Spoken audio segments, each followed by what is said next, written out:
Hello everyone, as always, here is your general disclaimer when it comes to Porcelain Parlor streams. During Porcelain Parlor, I try my best to keep the attention focused on the guest. So, for all the raids and subs and gifted and anything basically coming my way, I will have a hard time acknowledging it in the middle of the stream, so don't take it personally. I'll probably thank everyone after our collab is over. Just letting you know now, as always, this is just kind of how it works for Porcelain Parlors. Disclaimer doesn't work if most don't hear it. Well, it's not my fault. I put the disclaimer there. All right. I'm not gonna say the disclaimer the entire time during the stream. Hey, Pumpkin, stop talking to me for a second. Hold on. I have to immediately disclaim, hey, I'm not going to be able to witness everything. Hey, thank you for coming onto my stream and being a collab member and everything, but hold on. I have to disclaim that I'm not going to be able to respond to everything. The point of a disclaimer is a one-time thing. That's why it's a disclaimer. We normally pin the link to the collab partner, but I guess if I'm tagging them in the title, it's fine, because you can just click on the title.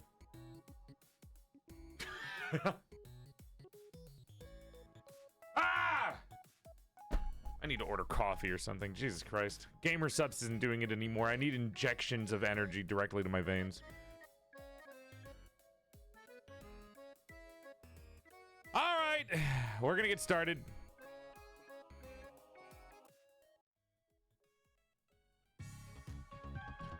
Hello!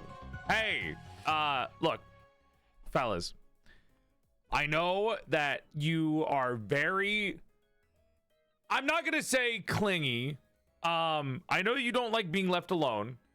However, it's getting really cold outside and my joints are getting creaky. I mean, look at my finger.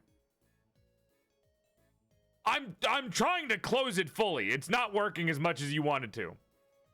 I've been running out of joint oil for a little bit, and I need to go to the store to get some WD-40, or else this is going to start doing this to, like, my entire body, unfortunately. So, I'm gonna need you to stay at home, okay?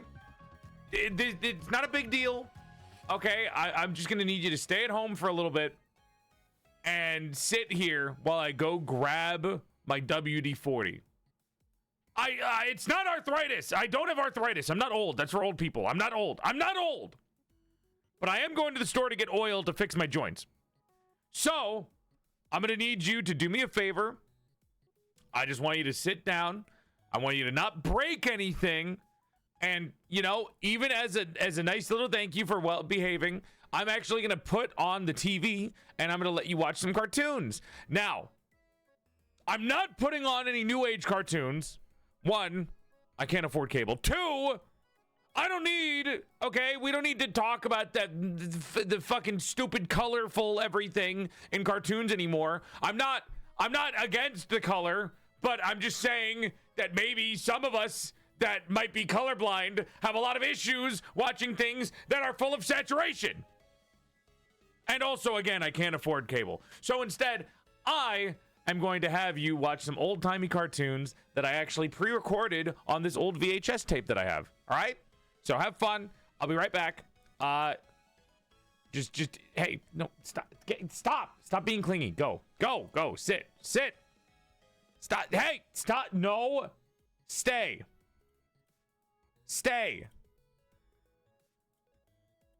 All right? No, hey. I'm gonna go grab my my bag and my wallet. So enjoy the cartoon. Have a good time.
Would you guys stop yelling over there?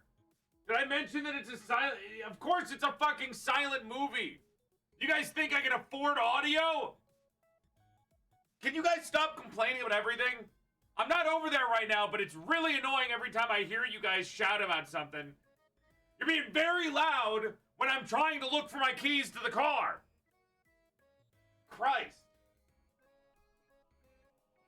You're just like your mother in that aspect. Jesus.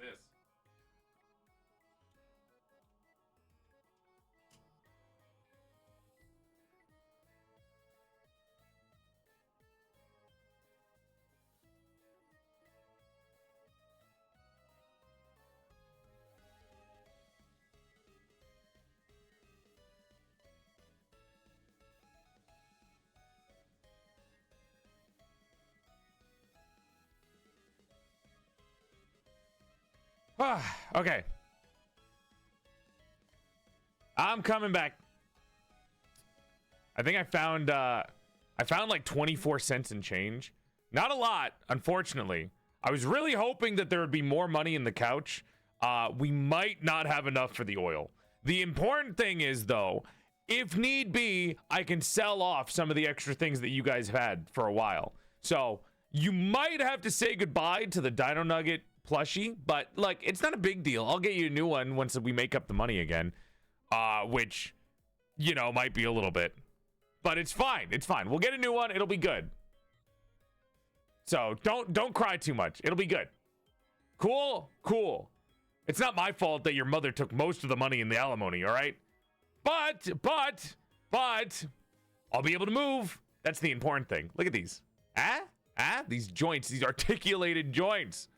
This is the power of WD-40. What do you mean? The cartoon's going crazy? She looks normal to me. You guys really need to learn how to appreciate the classics, dude. There's a lot of good that comes from these older cartoons, and I feel like you just don't get it. You know, I didn't have, growing up, 70 billion cartoons to choose from. All right, we had one cartoon. We had one, and it was great, and it was a lovely time. And they didn't say anything. It was just black and white. It was simpler back then. It was a lot nicer. She got pied? What do you mean she got pied? They're just dancing. You know, is this a cry for help, chat? You guys don't have to do this every time. You can just be honest with me and say that you want attention from time to time. I'm not going to get mad at you. I'm not going to do it. I'm not going to give you the attention, but I'm not going to get mad at you for asking. It's human nature. Anyways, I got to go. I'm sure there's still some more money that I can find if I just scrape around inside your room. You guys don't mind if I look through your diary, right? Chill? Okay, cool. Thank you. I don't know, you might have like $1 as like a bookmark or something.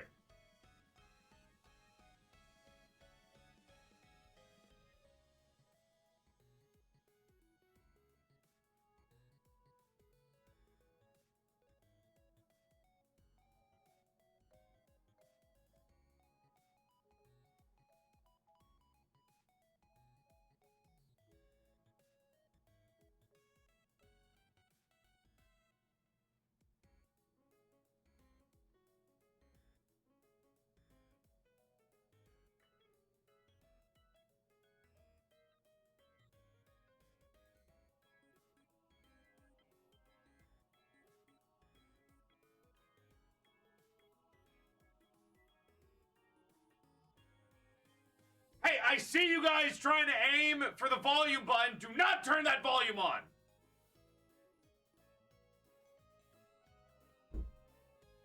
Now I'm going to suspiciously turn away for more than 5 minutes. But I swear, I'll know if you turn that volume on. I'll know. Don't do it. Okay, I'm going to turn around now. And I'm trusting you not to do it. I'm turned around, and all of a sudden I can't hear anything.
click.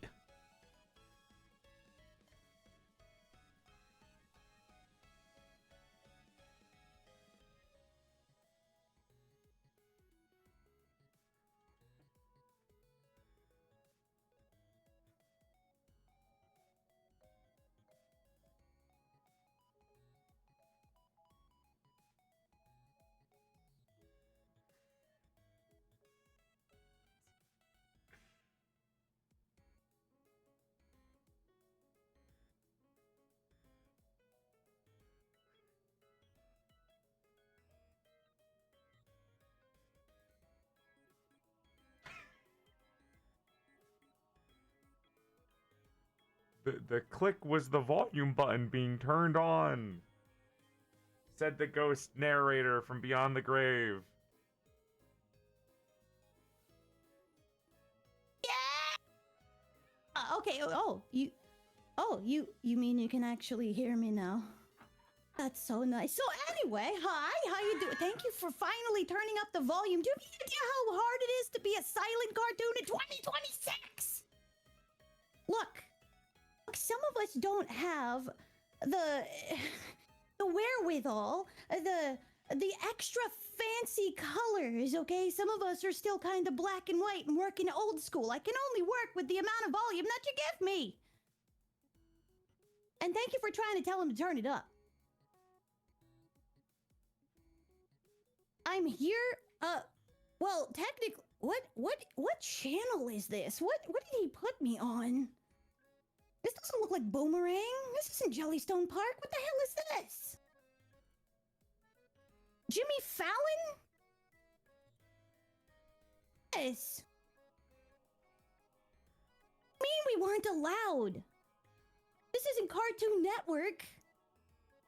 I think it's C-SPAN. Oh, we're gonna talk. We're gonna talk. He could have put me in the middle of actually, no. No, I take that back. You know what? I'm gonna give him a pass. I'm gonna give him a pass, and you know why? Because I don't want to go back to Toontown. I feel like that's kind of the default for everybody of my type. Send them back to Toontown. They'll be fine. They'll find work in Toontown. Yeah, sure. If you want to spend the next 24 hours a day, 7 days a week dealing with the sunshine that doesn't shut up. Goodness gracious. Is this drawn together? Do I look like I do cocaine off the back of a toilet? Don't answer that. That's Guys, probably not good the best news. I found another way to make money.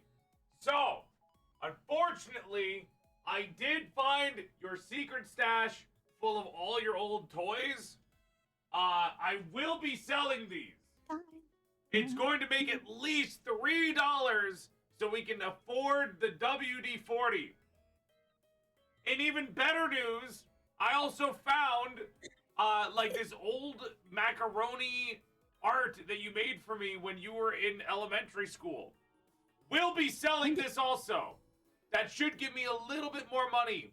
I think there's a homeless guy outside that really is hungry. Now, normally I feed him food, but since I don't eat as a porcelain doll, I think this is the best I can do. So, you know, hey, charity. Anyways, stop fucking with the TV. And, I think this should... Nope, I'm still like $5 short. I'll be right back. He sure heckin' talks a lot. Macaroni salad for? Why did you guys make a macaroni salad? Who makes macaroni salad for their streamer? No, he does this a lot. How much macaroni salad do you guys give him? Yap, yap, yap from the dog. No. He wanted fiber. That's what Metamucil is for, or oatmeal. I don't know the difference. I don't know the difference. That's the only thing that he'll eat. Going back to sell your limbs? No way. Painted a macaroni salad. How many? And why didn't you bring any for me? You know, I didn't get a chance to eat before this. You know what I had before coming on this special? I had pizza with pickles on it. Pizza with pickles on it. And I don't care what you have to say about my choice of pizza with pickles. The opinion is wrong. Pickles. I have pickles on my pizza. You can fight me behind the Denny's. Do you have any idea how big these toony hands are? I will slap. That's right. Better than pineapples. Look, I'm not here to ink in your cereal bowl. I'm just saying I like pickles. Yeah, pickles good. Thank you. Thank you for backing me up. Thank you, thank you. I appreciate it. Pickles with cheese is what normal people like. Thank you. Thank you. I found some more, chat. I'm coming back in. So, good news. Good news. Hey, look. So, great news about all of this. All right, get off me. Shoot, go back. Too close, too close. Thank you. Anyways, great news. So, one of the main things, I found your college tuition. I know, amazing. It's been a long time, but I finally found where it was. It was hidden under my ex-wife's photos. So, you know, the one place I wouldn't look, obviously. Checked it, found it, cried a little bit after seeing her face again. But all's well that ends well. I took a little bit out for the WD-40. I may have taken even more out just so I could maybe use that money for purposes. So, going great. The cartoon's been talking. Guys, it's a silent cartoon. What do you mean the cartoon? Look. I'm looking at them right now. Silent cartoon. Look at that. I know that you might be getting a little crazy. You might be delusional at some point, but it's a silent cartoon. There's nothing happening. I did not have the cartoon on mute. It's a silent movie. They don't talk in the first place. You know how many times I've seen this clip? Nothing happened. Nothing. They don't say anything. They do funny shenanigans. They do some dance numbers. It's great. No audio. Trust me, I've watched this like 60 times. They don't say nothing in the entirety of it. All right. I feel like I would have known if it wasn't a silent movie. I'm not a dumbass. Okay. I know these things. What if it did? Did you guys suddenly like change your pitch of tone? What the hell? That's crazy. That's pretty impressive. How'd you guys do that? That was impressive. Turn around. I don't see anything. Voice acting? Weird chat, and we think that you're completely crazy. You have no idea what you're talking about. Also, pickles are great on pizza. What did you guys grow a spine to talk back? Also, what the fuck was that last part? Excuse me? We said pickles are great on pizza. That's definitely from your mom's side. I don't know how to talk to you about that. Wait a minute. Hold on. You guys don't eat pizza. You only eat exclusively chicken nuggets and apple juice. Somebody's in here. Hello? Who's in here? All ready to fight? Who's invaded? Not again. Oh, is this gonna be a fight behind the Denny's? I have always wanted to do this. I have always wanted to do this. Look at the TV. Yeah. Ah, Jesus Christ. I'll fight you behind the Denny's. You want to fight? You want to sit here and put me in the middle of the Jimmy Fallon show and lie to him and tell him that it's Boomerang? Because I'm gonna have a heckin' talk with you later. She's so silent. She's a silent tune. She ain't got nothing to say. I got plenty to say, mister. I'm fainting. Your VHS tape is very roomy. You should like maybe record over that weird section of Days of Our Lives. Oh, okay. We don't need to go further than that. We don't need to mention what else is recorded on the tape. Hello, hi, welcome, hi. Jesus Christ. I didn't know the audio was that.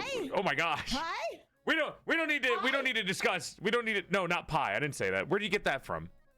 What do you mean? What do you mean pie? Are you trying to say something? Are you trying to say something? I feel like you're very. Oh my God. It's a thing. Love slapstick comedy. See, this is what I told you about when watching cartoons. They don't do this anymore. You see what I mean? Yeah, that's because a lot of us have moved to Technicolor. They think it makes it so much better to get the Technicolor surgery. And frankly, some of us are still old vintage classics that like to do things the real way. You're telling me. You know what? Hold on. Let me get you out of that thing. I have a way to do this. Just everyone.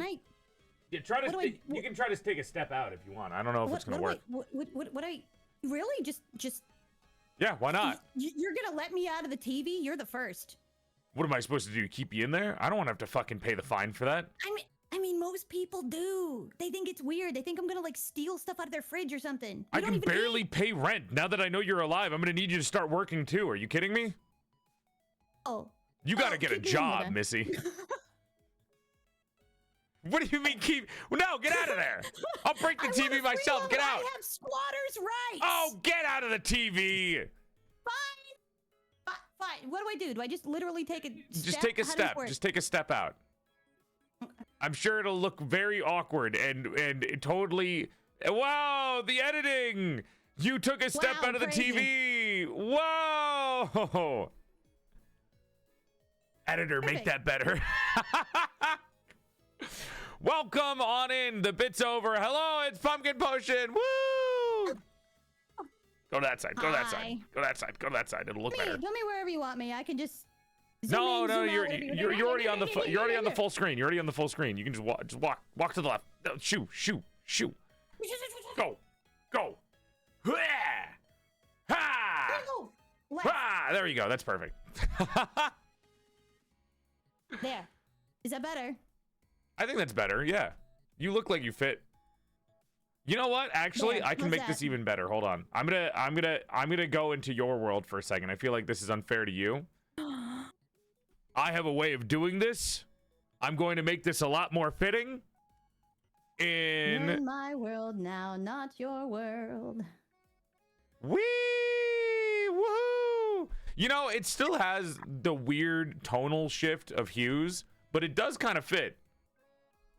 It's not as clean. Looking nice. Yeah, like that, black and white. Yeah. I have a little bit more tonal variation, but for the most part, it still kind of fits in pretty well. I like it. What do you guys think? I feel like it fits.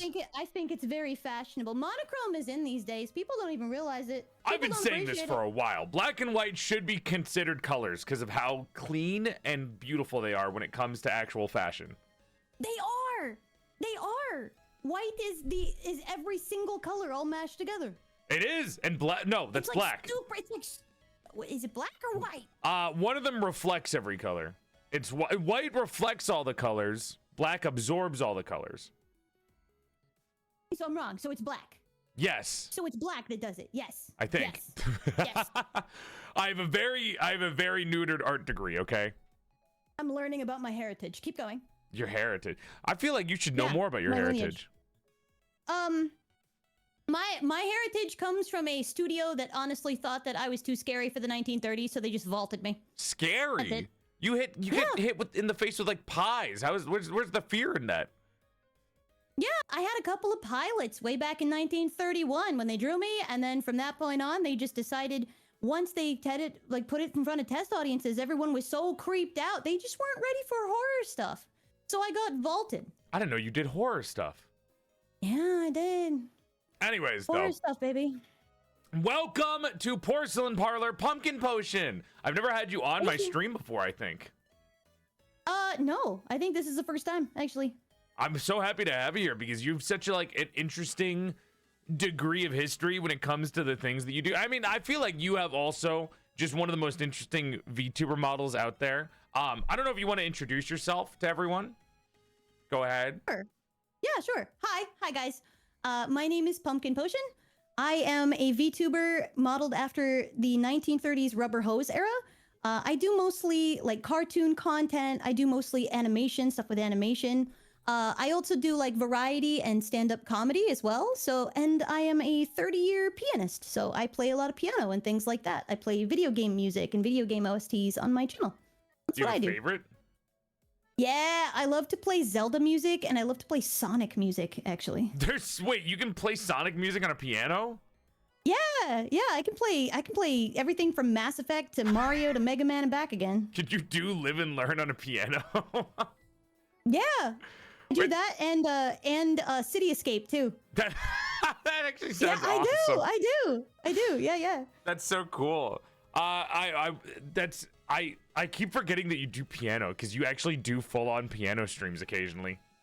Yeah, I do. Yep. Oh my god. I'll sit down and like sometimes it's request stuff and I'll sit down and just, hey, what video game do you want to play? Like when people raid in and stuff, I'll just ask whoever raids in, like, what's your favorite video game, right? And they're like, oh, I really like Ocarina of Time, and so I'll just bust out something for Ocarina of Time just to say thank you. And a lot of times we have this fun game that we have started doing during piano streams, where if a hype train starts, I will play Rainbow Road from Mario Kart. And the background for all of the keys turns rainbow color and you can actually see the road and everything. And if they reach a certain level in the hype train, they get a victory lap, victory music, and then I play them Excite Bike afterwards. Do you remember all of this? Like all these, like you just have it in your head to be able to play this on timing? Yeah, it's all in here. I play by memory, and I also learn by ear. So if I hear something, I can mimic it. I can replicate it. That's so fucking cool. Oh, the color's coming back a little bit. Oh Jesus Christ! How's it feel? Did it hurt? It's not the most pleasant feeling. It really feels like I just got like my blood drained and then it went back in. That's not nice. You know the feeling when you're on a road and you go up a bump in the car and then you go back down the bump and it like feels like your stomach just kind of chucked itself. Ugh. I was almost gonna ask you, what's it feel like to have bones? But then I realized, like, oh wait, you don't know either. I wouldn't know. I'm hollow on the inside, dude. That's so offensive. Unlike the Grinch, I cannot grow like 3 bones, sizes from the inside. It doesn't work. I've got ball joints, and that's like the only articulation I'm getting. Yeah, I mean, I don't know if you noticed like the 2 seconds when I was like pointing and making fun of you. Yeah, a little bit. I was doing this because I was like ball joint doll, and my arms were like. I didn't see that actually. What the fuck? Oh my god, you're like chicken wings. We're going crazy. Holy shit. Yeah. That's so funny. Such weird stuff. Oh my god. We were worried because we were setting this up before the stream started, chat. And unfortunately, Pumpkin could not get the audio effects to play properly. So I was like, oh, I'll do the sound effects. Didn't do any of them. I didn't know when it was going to happen. I was looking at the screen and I was like, where's this? What sound effect do I give for this? Because I was just going to go. I didn't know what to do. Do you want to showcase it now? Sure. If you want to try it, I can try the sound effect. I want to see your amazing verbal Foley skills. You guys want to see this? I will cue these up. This is gonna be horrible, but I can try. It's not gonna be good. What are you talking about? It's not gonna be good. It's gonna be so good. Oh boy. Okay, try it. All right. We can start with an easy one. Let's do an anvil drop. You want to do an anvil drop? I'll try it. Okay. Hold on. I'll make myself small so you can see the anvil a little bit better. This is the highlight of my day. I can't wait for this. All right, here we go. Ready? Yep. Blank. It just sounds like I'm making plane noises. Why was it an airplane? I don't know. What am I supposed to do? Deeper? It just sounds like I'm growling. I feel like a bear. Amazing. Okay. How about the? Can you clean up the anvil? It's still there. Yeah, it'll go away. Go leave. There I don't want my kids playing with that. No, they're kind of heavy and kind of dangerous. How about the floor fall? The floor falling? Okay. I think I can do that.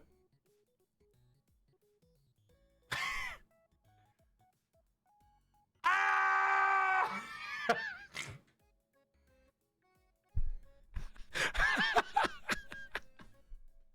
I may have chosen to dub over you instead.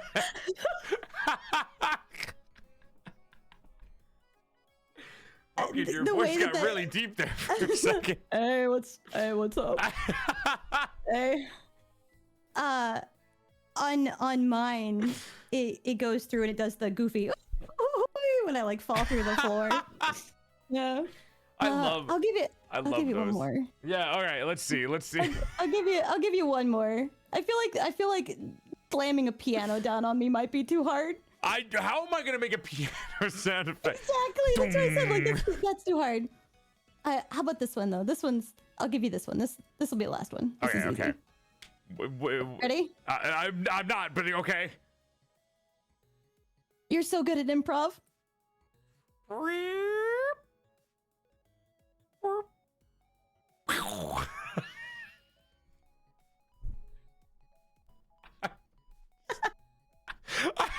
All right, amazing, amazing clappies in chat, amazing, good job.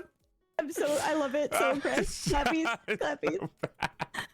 so good. I do my best. Okay, thank you. I'm a little known voice actor, PorcelainMaid. You did great. Right? You did great. I'm proud of you. Oh my god. I love that you have all of those. I tend to use too many of my own toggles besides like slapping my head off occasionally, because that's fun to do. But one of the things that I personally love is just being able to grab this little freak and shake him around. But like that's more like reprehensible for a lot of people. It's important that they know what's going on in life so they know not to freak around. This is like my parental guiding for them.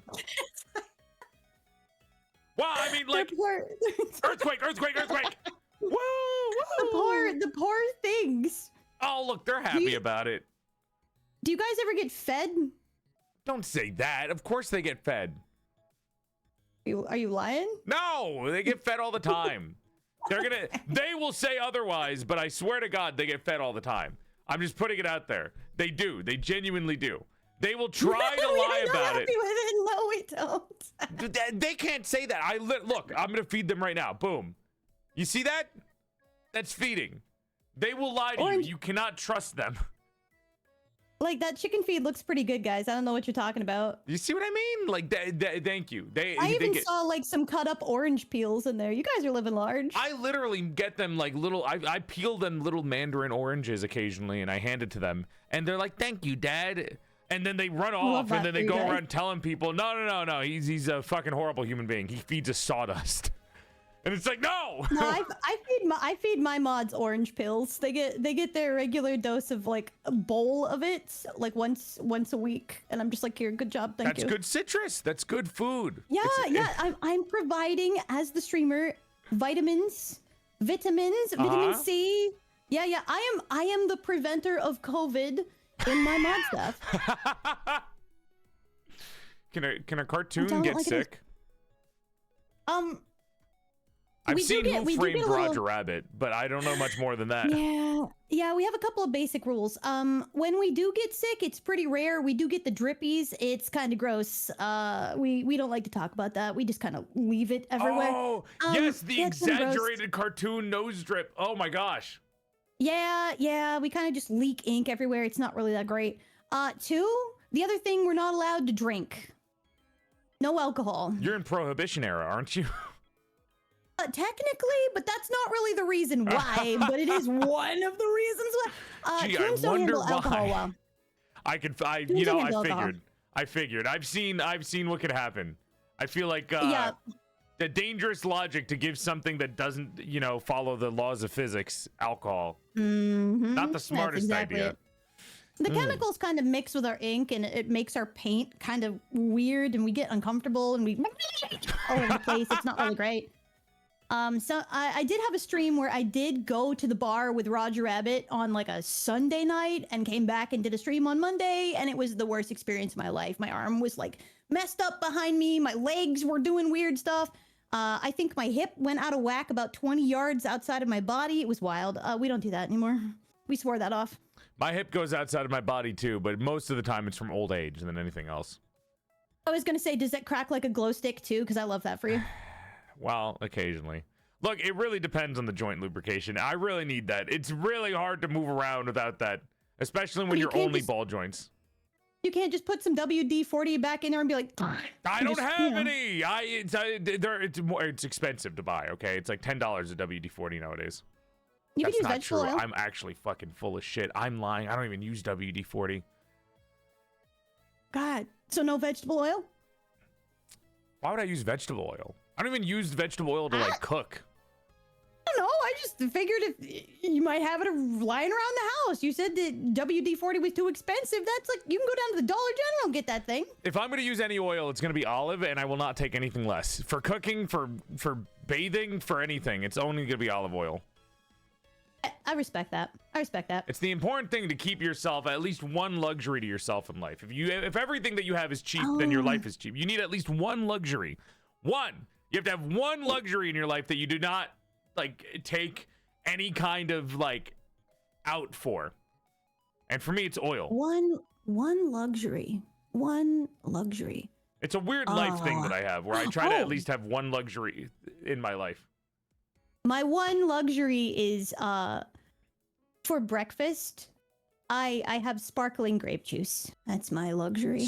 Isn't that just wine? You just said you don't drink alcohol. It's not alcoholic. It's sparkling grape juice. It's like cider. You drink non-alcoholic wine. It's not wine. It's grape juice that's sparkling. Yeah, it's carbonated grape juice.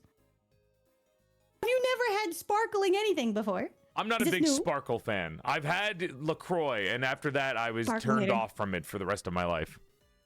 Sparkle hater. Oh my god. What? It's not my fault. Have you ever had LaCroix? It's something that turns a lot of people off if you've tried it.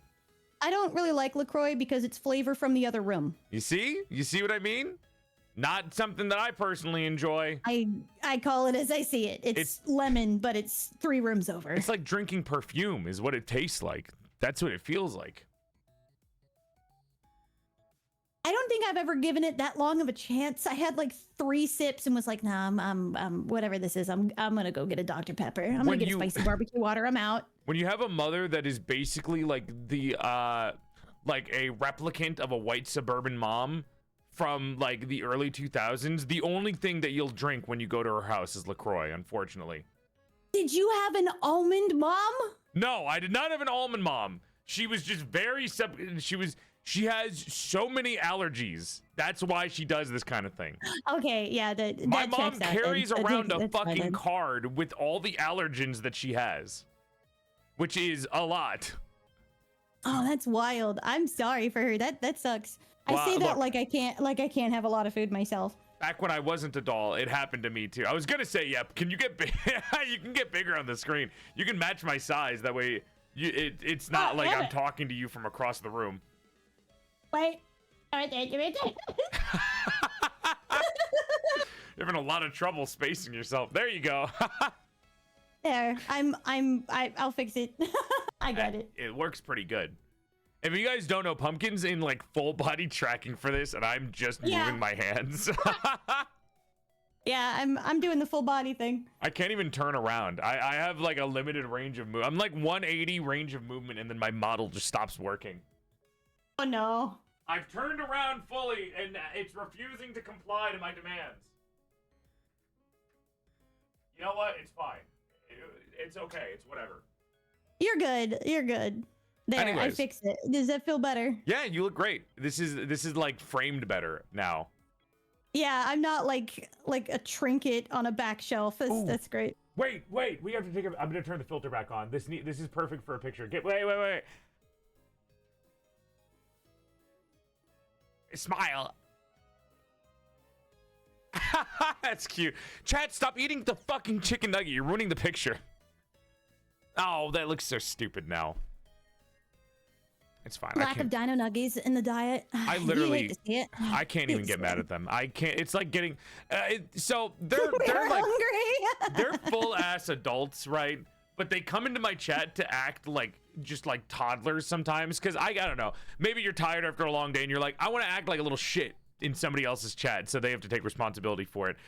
this is basically my day life now. It feels like I have real life kids.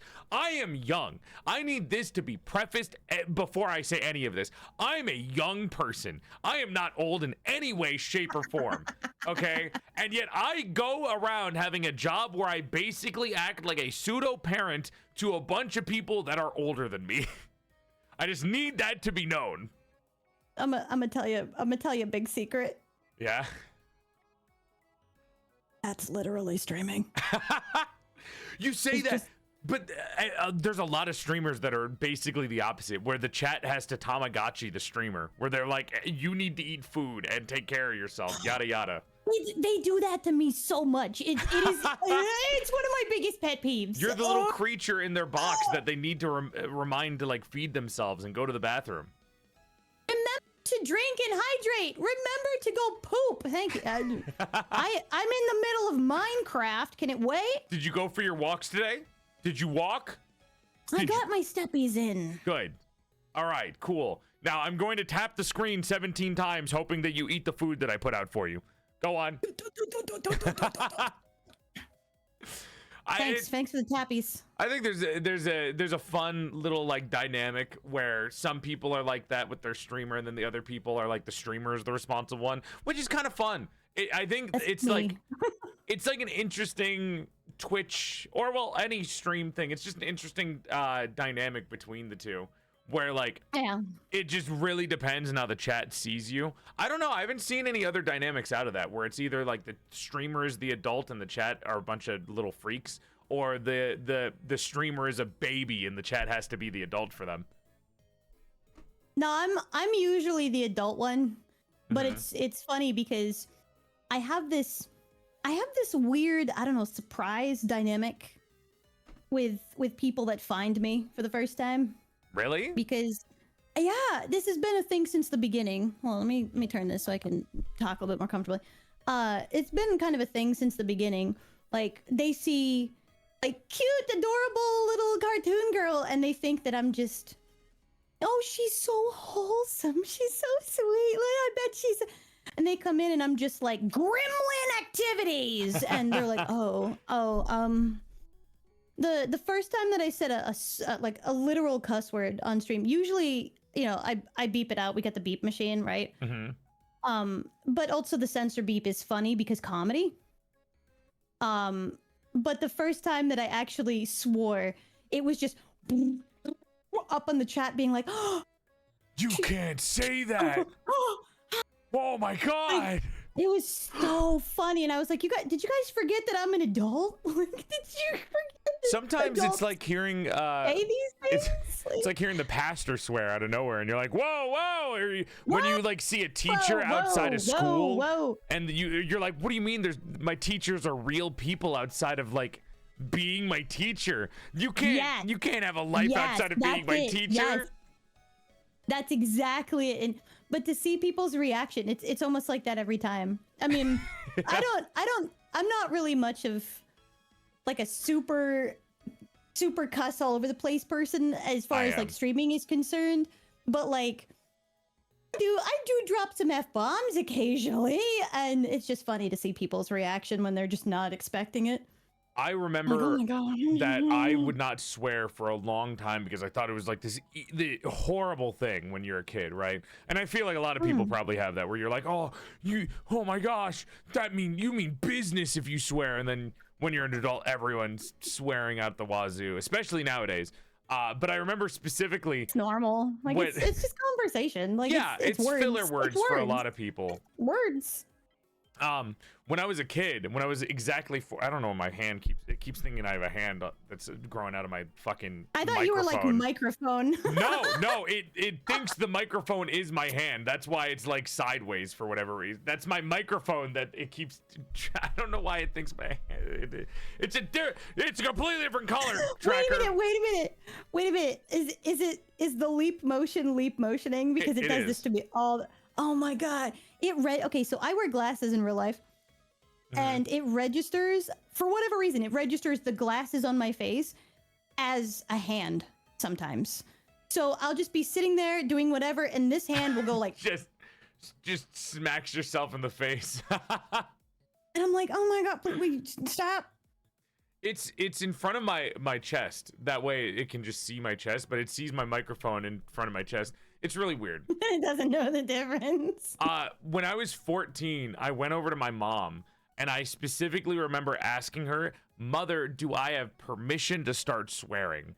And it was during her with her boyfriend at the time watching like football, and she was just like, "Yeah, go ahead." And I literally, the first time I ever said a swear word with permission, it was because of some football game that won, and I don't remember. I wasn't a big sports guy. I just wanted to be a part of the group activity with people watching sports. So I said fuck for a sports game. You're just like, I wanted to be included, Mom. And after that, I was allowed to swear all the time. Mom. And I swore all the time after 14 years old. And I'm a heckin' sailor off stream, but like when I'm on stream, I kind of dial back a little bit because like my demographic is really wide. Mm-hmm. Like my demographic is very outside the norm for what I guess I would consider like VTuber demographic of age range. But like, and a lot of my older audiences that they're like Gen X, like older Gen X as well. And they're just like, they don't really care much for the, F this, F that, blah, blah, blah, blah, blah. They just kind of like to vibe and chill. Mm-hmm. So I always kind of keep it down just like a smidge, I guess it is a generational thing with how much people swear. Like the younger you are, the more you'll swear. Because, I mean, I think there's, I don't want to say it's a difference in, I mean, it is kind of a difference in culture things where like we grew up, a lot of younger people are growing up with the internet where they see swearing way more common because of content creators. So it's become more commonplace. Yeah. Yeah. It's interesting though. Cause like I'll go into other people's chats and be like, oh, this is just a norm, but it's one of those things like where the creator, or excuse me, the community will emulate the behavior of the creator. You know what I mean? Like we help kind of foster and mold that community behavior in a way. So like it's completely different for every single person. I like to think that whenever you raid me, it's almost the same levels as, there's the microphone again. You saw it. It was doing the thing again. I like to think every time you raid me, it's almost the same level of like, what the heck is going on when an ASMR streamer raids me? Because I'm a very, which happens a lot. Which is insane to me that you would choose to raid the loudest person in the room after doing an ASMR stream. It's so funny. Because like I don't know if it's the same way with you. I don't feel like it's common, but like my family in real life knows what I do. They're in full support what I do, and like they will stop by streams and they're part of the community and stuff like that. Like my mom is a regular there.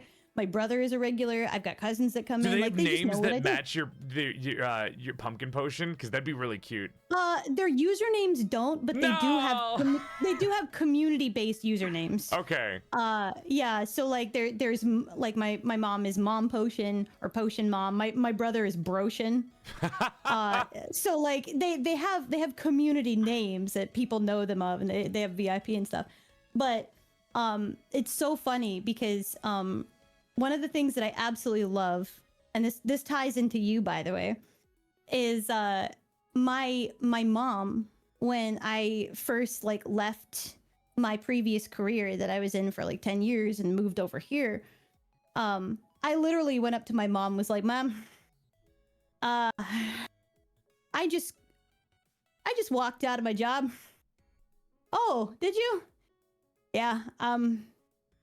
I'm gonna be a cartoon on the internet. And my mom was like, nice. Let's go. Nice. Big W from Mom. So she's been part of this whole thing since the beginning, and I've been teaching her about Twitch life and Twitch culture and all this stuff. And she's right into it now. She's no stranger to this. But one night, it was like the first night that we had ever raided into you. Specifically. Oh, great. Oh, boy. It was the first night, and she was there, and I was like, all right, we're gonna go see my friend Joel. I'll see you guys later. Have fun. He's unhinged as hell. See you later. And I send everybody over here. Like I send the whole crew of like whatever it was, like 800,000 people, whatever the heck it was. I just throw them all over here. And my mom was part of that. And then you did your intro like you always do. You're like, hi, my name is Joel, blah, blah, blah. And Very you got to the point insane where, to certain people, but yeah. yeah. And then you get to the point where you're like, your dick size can go from here to here. And my mom is just like, oh my God. And it just ended up with nothing but laughter throughout the entire thing. And I'm glad that she thought it was funny. My mom, it surprises me too, because I'll be like, oh, we're rated, and she'll be like, oh yeah, I subscribe to them now. And I'm like, yes, yes, subscribe to my friends. That's so awesome. That's so awesome to hear. I've actually, this so she thought it was funny. This has happened more often than you would. Can you fucking stop? You can see it. You can see it every 5. I don't know what the shape. There's something about the shape of the microphone where my leap motion is like, yes, that's clearly your hand, even though my hand is right here. That's insane. You need to move your microphone. I don't know what's wrong with it. It doesn't look like a hand. It's whatever. I have a thing where apparently, for some reason, this has happened all throughout my life, where people's moms love me, and I think the reason is that for a lot of the time when I was growing up, the reason why a lot of moms like me was because I was just like the nerdy kid that didn't do anything bad, right? So like a lot of them would see me and be like, you should hang out with that one. He's not going to jail or anything, so you should like him. He's not doing coke or going to prison. He's gonna be a great friend. He stays at home and plays video games all the time. You should, as much as I don't like video games, you should go to that one. He's the safe, nerdy loser friend. He's the good one.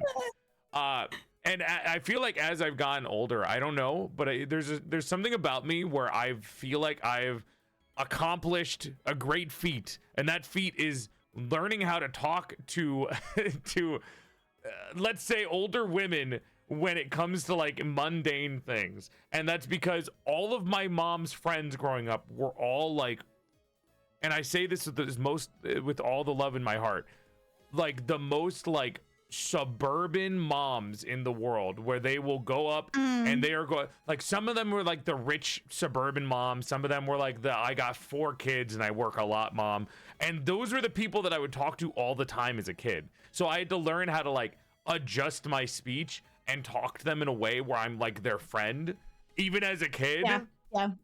And that's kind of like, I remember there was one point in my time, and this is the funniest thing that I could say, because my mom actually got mad at me because I don't talk to her the same way I talk to her friends. Because why? She was mad because I don't communicate with her. Like I don't talk to my mom like she's my friend, right? Even though I think she wants me to, because it's a little bit nicer to, have a better relationship with your parents. But whenever my mom's friends come over, I immediately have like a fucking 40-minute conversation with this like with my mom's friend that she's known for years, and she's like, what do you mean you know how to talk to people? Every time I talk to you, it's like, yeah, all right, mom. But it's different, Mom. It's different. It's I like give her the short, curt. I give my mom short, curt answers and replies where I'm like, "Yep, love you, yep." And then I talk to her friends, and I'm giving them the full lore of what my job is as a VTuber because they're super interested in it. He doesn't even. Yeah, it is so wild to me. Like how interested people that are outside of the VTuber sphere are interested in what we do. I will say, they find it's so fascinating to them. It's so funny. So many more people and so many more old people are so much more open to VTubing than like a lot of people that are hateful to VTubing on the internet. Yes. Almost every old person I've met that I explain VTubing to is like, wow, that's kind of cool. That seems like an interesting thing. I'm really interested in that. And then you like on the internet, there are people that are like super like they despise VTubers for whatever reason. But anytime I talk to an old person in real life, they love it. They love the idea of it. They're like, oh, it's like a baseball mascot. I mean, actually, that's a very weirdly accurate description. That's how I describe it to them a lot of the time. I'll say it's like a baseball mascot. Accurate description. Like, I mean, most of it's just kayfabe. Most of it's fun. It's kayfabe. But it's also a really great way to be able to. That's what that means. Yes. Yeah. I probably should have established that. But it's like it's a way to be creative in your field. It's also, if you're somebody like me that has a live-in disability, unfortunately, like we get an opportunity to be ourselves, to make content, to be funny, to be engaging, to entertain people, and people get to see me and not the disability that's in my body. You know what I mean? Like that's such a freeing experience to be able to do something like that. And God, I love it. I love it so much. I look at it from an art perspective thing because I'm an artist. I love the perspective shift when you walk forward. It's so cool. It's not something that you see a lot because yours is actually, I don't know why, your perspective shift is so much more like, it's so more emphasized. Well, like when I move forward, right, I'm leaning forward. It's not as much. It doesn't, that's so cool. Oh my gosh, that distracted me. It's the software. It's the software. I love that. What was I gonna say? Jesus Christ. For me, it's an art perspective thing where I started VTubing, I think 8 years ago now. And it was because I found a program to make 3D models, and the 3D models could be used to move around and it would track your face. And I thought that was super cool. So I took a character that I had at the time because I was an art streamer and made this character into a 3D model, and I started using it instead of face cam streaming. And I was like, this is super fun and cool. I love this from an art perspective because it brings my OC to life, my original character to life. And that's how I see VTubing. I always saw it as like an art thing first and foremost. It's obviously gotten a lot more different for a lot of people now. I mean, they have reasons like yours. They have reasons like, I just like characters. There's the art reasons. There's a lot of different reasons to do it. I just really like that there's so many different avenues to get into it. I like too now that we have the option of exploring different art styles and not just specifically always staying to one art style. I feel like when VTubing really started, it was specifically like you have to have this particular style, these particular colors, this particular vibe. It has to be very idol coded in a sense. And now you just see like orcs, goblins, people like me, people like you. Like, I mean, it's just completely random. And I love that level of expression because, again, I don't think that we had that even 5 years ago. I don't think we had that. I think it's cool to have all of the different avenues that people can. It looks like you're picking up chat every time you get your drink. It's so funny. It looks like you're trying to pick them up. There you go. Yeah, there you go, chat. Enjoy. It's really cool to have so many different avenues for VTubing because it shows that you can be as creative as you want with it. It's only limited to your imagination. You can be not creative too if you want to just do like a cool anime character. Like I said, if you just want to make your like super cool OC like Mega Killer 643 with a space laser gun and like a mohawk, like that's cool. That's fine. There was some dude that was literally just like a lamp with eyes. I definitely saw like somebody was like a handgun with googly eyes stuck on it, and I was like, live your dreams, man. Live your heckin' dreams. Yeah, I think it's cool in any way. I actually think VTubing is like because YouTubers were doing it already, but they didn't call it VTubing. They were used mascots to describe themselves. That's why you see so many YouTubers slowly turning into VTubers, because it's like, it's just natural progression. You're already there. I was talking to one of my friends about this because he's been doing like video stuff for years and years and years, and he's always had a PNG, and I'm like, dude, go get a model. You're like, already a VTuber. You're literally already a VTuber by having this. Like, like you've been doing this for years. Just go get a model. And yeah, I still have not prodded enough for that, but no, he's still using PNGs. I think he'll probably use PNGs for the foreseeable future. I think some people get comfortable with what they already have, but it is cool that there's so much to it that makes me happy. I really like VTubers. I've always really liked them. I always thought it was such a cool like way to stream because it's a branding thing too, where you finally have something to show off your brand and you can do stuff with it, and also great for making merchandise rather than just like having like your real face plastered on a picture of a shirt. Oh my, well, it's privacy too. Like, I want to be able to go to the grocery store without people being like, "Oh my God, that's Pumpkin Potion! There she is in the grapefruit aisle!" Like, I don't need that. I just want to get my peanuts and leave. You know, like just let me Pumpkin, have my cabbage. Why are you shopping for home. peanuts at the grapefruit aisle? I don't know. Why are we why are we looking for soup in the clothing aisle? Hey, why are you looking for clothes at the soup store? I knew you knew the joke. I couldn't remember it, but I could only remember the reference. I used to be really into a bridge series. Soup. I'm in soup. It's so crazy that came from an abridged show, and it became so well known that people who don't know what the hell they're talking about will recognize that joke. There are still jokes. Oh, I have to ask you this. What is like the oldest internet thing, like meme, joke, stim, that you still hang on to this day, even though it is grossly outdated by like 15, 20 years? Like, what is it? Oh my gosh. I never really stimmed with a lot of memes that much growing up. I was like starkly against memes as a kid, and even as like a streamer, because I wasn't somebody that really? I wouldn't scroll memes.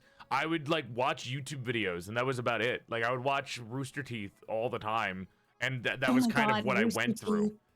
But Fucking Rooster Teeth. I remember I don't stim to it, but the one that I always remember is the fucking Icon has cheeseburger, which is ridiculous. Yeah. Because Icon has cheeseburger? Yes, and the reason why is because I got reminded of it recently by an old woman.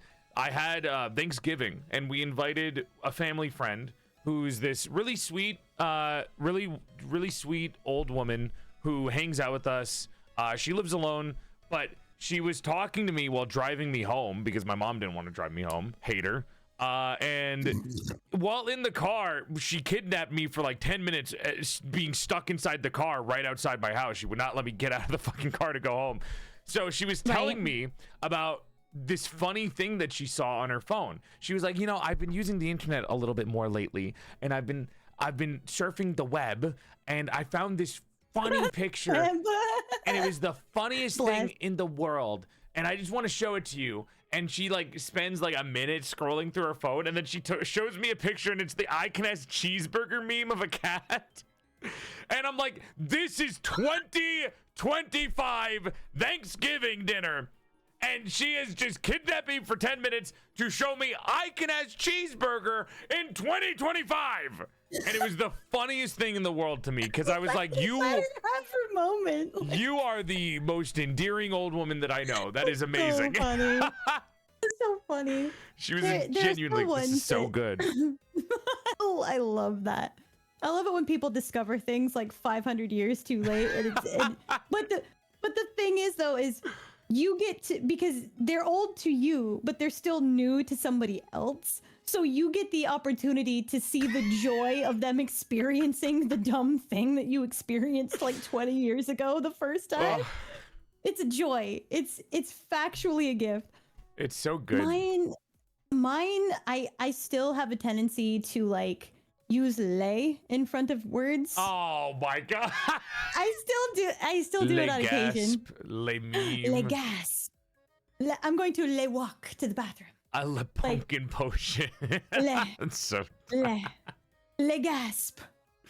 I see people saying that in my chat still. I don't know what it is, but I know I will say one thing that still gets me occasionally, because I was really trying to think of something that I stim to. And I will say, even though I've never used Tumblr in my life, most of the things that I've laughed the most to when it comes to memes have been like those like cropped out Tumblr posts of people just like interacting with each other. Yes. I don't know what the fuck was going on Tumblr, but some of those people on there were incredibly funny. I don't know what was going on, because I remember there's so much stigma against it. But they were. If you find people in like the right section of Tumblr, if you find the right group of people in the right tags, absolute utter comedy gold. Anything outside of that is just garbo. But that one golden group. Oh. Somebody said cultural appropriation because I laugh at Tumblr posts without ever being on Tumblr. I'm sorry. Look, hands up. You caught me red-handed, or you caught my microphone red-handed. Cultural appropriation and a poser. Oh no. What year is it? I really was a poser for a lot of things. I remember I got a skateboard once out of the trash can. And why was it? It was a perfectly good skateboard, and it was by a trash can. I would say, go ahead. I have a lot of questions. Go. Yeah, okay. So there's a perfectly good skateboard right by a trash can at my dad's, one of my dad's apartments that he had growing up. And I took it, and I remember I didn't know. I tried to skateboard once, fell off the skateboard, got too scared to do it again. So instead, I was like, you know what? Let me try this again, but this time, let me make it look cooler. So I painted a skateboard over the grip because I didn't understand what grips were on skateboard. So it like I put the paint directly over all of it, which means the grip is gone. And I would I tried again to go skateboarding, immediately fell off. So instead I would just carry it around thinking that I looked cool for a little bit. Not a good idea. Did not look cool. Did not look cool at all. Did anyone skill check you? Did anyone be like, dude, cool skateboard, bro. Cool skateboard. Can you do any tricks? I didn't have friends. Nobody would skill check me. Nobody was going around talking to me. My mod's calling me out. I did do that with the guitar as well. The guitar one was more cringe. The guitar one is the worst thing I've ever done in my life, I think. It is so bad that I physically like wince my face when I think about it, but I don't know why, but I have this vision of like young PorcelainMaid sitting down with an acoustic guitar being like, I'm gonna play Goo Goo Dolls for all the chicks. So I'm like crunching into my own body. You're my wonder wall. So it's worse. How does it get worse than Wonder Wall? So to give background, I was and this doesn't make it worse, but this is just giving you an idea of what to imagine. So this was my overweight era as a kid. So I ate a lot. I was very overweight, and I didn't take care of myself. So I had the worst haircut imaginable, and I did not wash my face when I was a kid. Right. So this is appearance info. If you're any of that, that's fine. That's okay. But this is added on to what I was doing. So I was all of that, and instead of trying to like better myself, which I did way later in life. Unfortunately, I didn't do it when I was a kid. I did it after I was out of college, which sucks. So I had to wait until I was an adult for the glow up. But as a kid, when I was doing this, I thought, instead of bettering myself, what if I just learned guitar? I mean, like, everyone likes guitar, right? Guitar is cool. So I went to one guitar lesson that my mom got me. They went through the lesson. They were like, all right, we're ready to go. I have my own acoustic guitar now that was a hand-me-down. And then the dude ended the session, and he was like, all right, here's your homework. And I immediately was like, I don't want to do homework. And then he left, and then I was like, Mom, never order that ever again for me, thanks. So instead of because I was so against the idea of doing homework to learn a hobby of doing guitar, because I was such a poser, that I immediately was like, I'm never taking another guitar lesson ever again. So instead, I have to ask, go ahead. Was it acoustic guitar or electric guitar? It was acoustic. Okay, so you're starting out in hard mode. Go ahead. Yeah. So yeah, I instead take the guitar and I go up on a hill, and I'm wearing khaki shorts, a wife beater or a tank top, as some people nowadays know it colloquially, and I wore an unbuttoned button up, and I thought I was the coolest dude on the block. I sat up on a hill in front of the driveway of where all the cars would drive by, and I would sit there and I would pretend to play the guitar, not actually hitting any of the strings. I would just silently think that I looked super cool and brooding, pretending to play a guitar on a hill in front of all the cars driving by. And it was the cringest thing I ever did. Also, I broke one of the strings. It was awful. It was Did you know how to change the strings? No. I went through one session before quitting. I'm dead. It was awful. I'm dead. That was a character development moment in life. That was as somebody that also plays the guitar. That is the greatest story I've ever heard. Thank you. That's amazing. I love you for that. I'm able to talk about it now. I've grown past my mistakes in life. It was a Look, very cringe moment. we all have to experience our moments of cringe and then embrace them, because if you don't learn from them. You literally go nowhere. It's so bad. It's so It bad.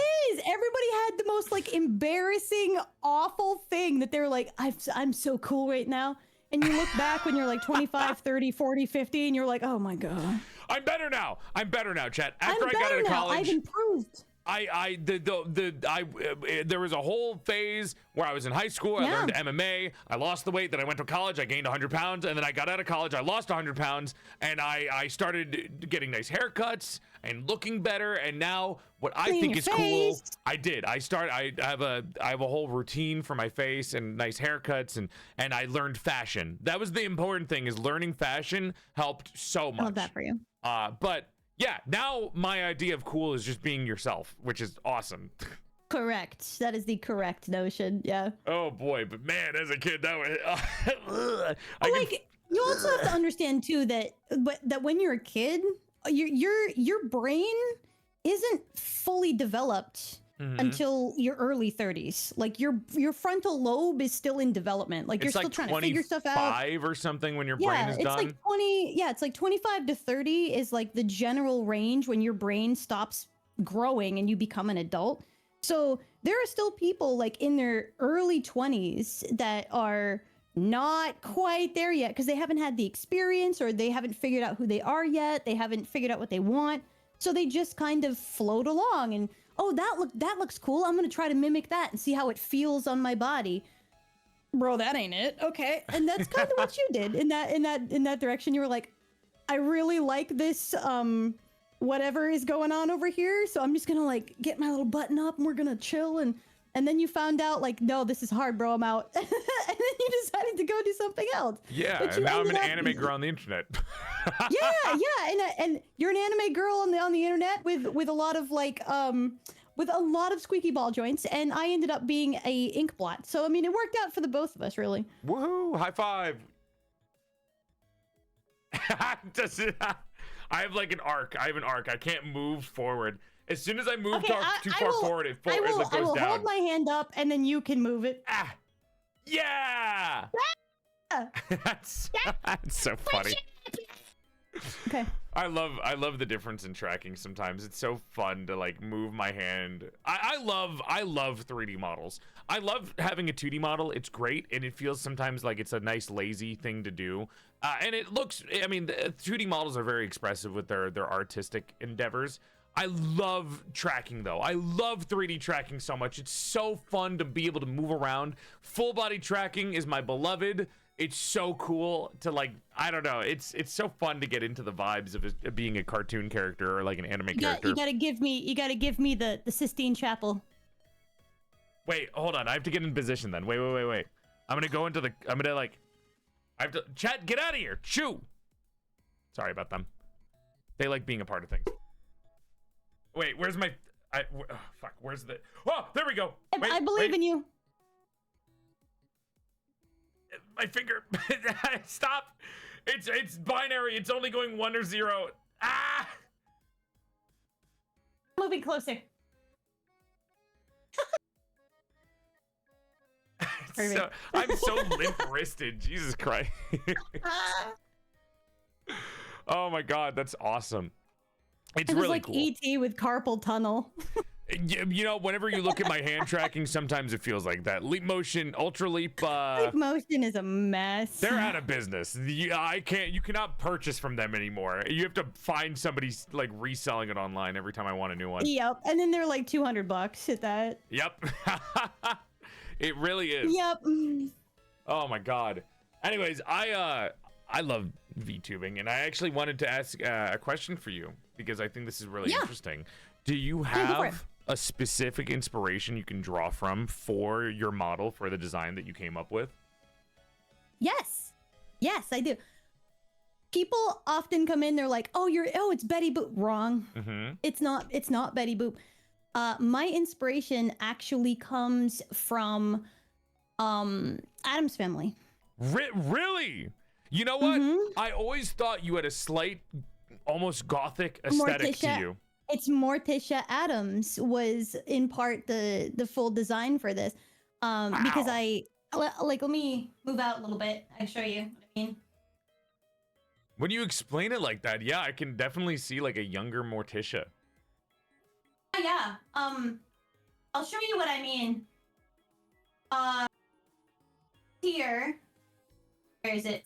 It's weird seeing a Here cartoon it from the is. side. Oh, there you go. Yep.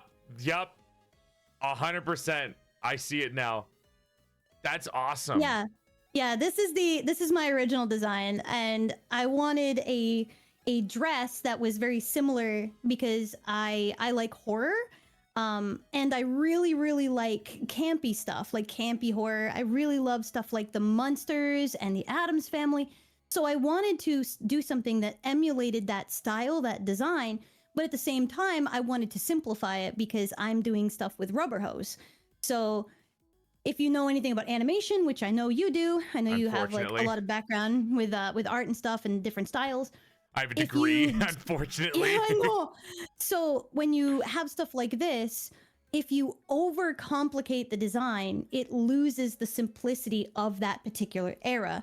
And Rubber Hose was about simplicity, and it was because everything had to be hand drawn like hundreds and hundreds of times. So if you had something that was really complex, it made it more difficult on the animators at the time. So they made them as simple and easy to draw as possible. So I wanted something that was simple, but also really fun, would flow really easily. So that was kind of why I came up with that initial design. I'm a big fan of stuff from that era. I'm really big into horror and macabre, but I also love animation history. So we kind of married the two of them together and created something like this. I figured that when I left my old career and started getting into VTubing, I saw that there was basically like a sea of anime girls. And I spent many years in marketing. So I looked at that and went, that's not the decision to go. Because at that point, I'm a drop in the ocean. Would you have become an anime girl otherwise? No. Okay, I was going to say, I can't really imagine that.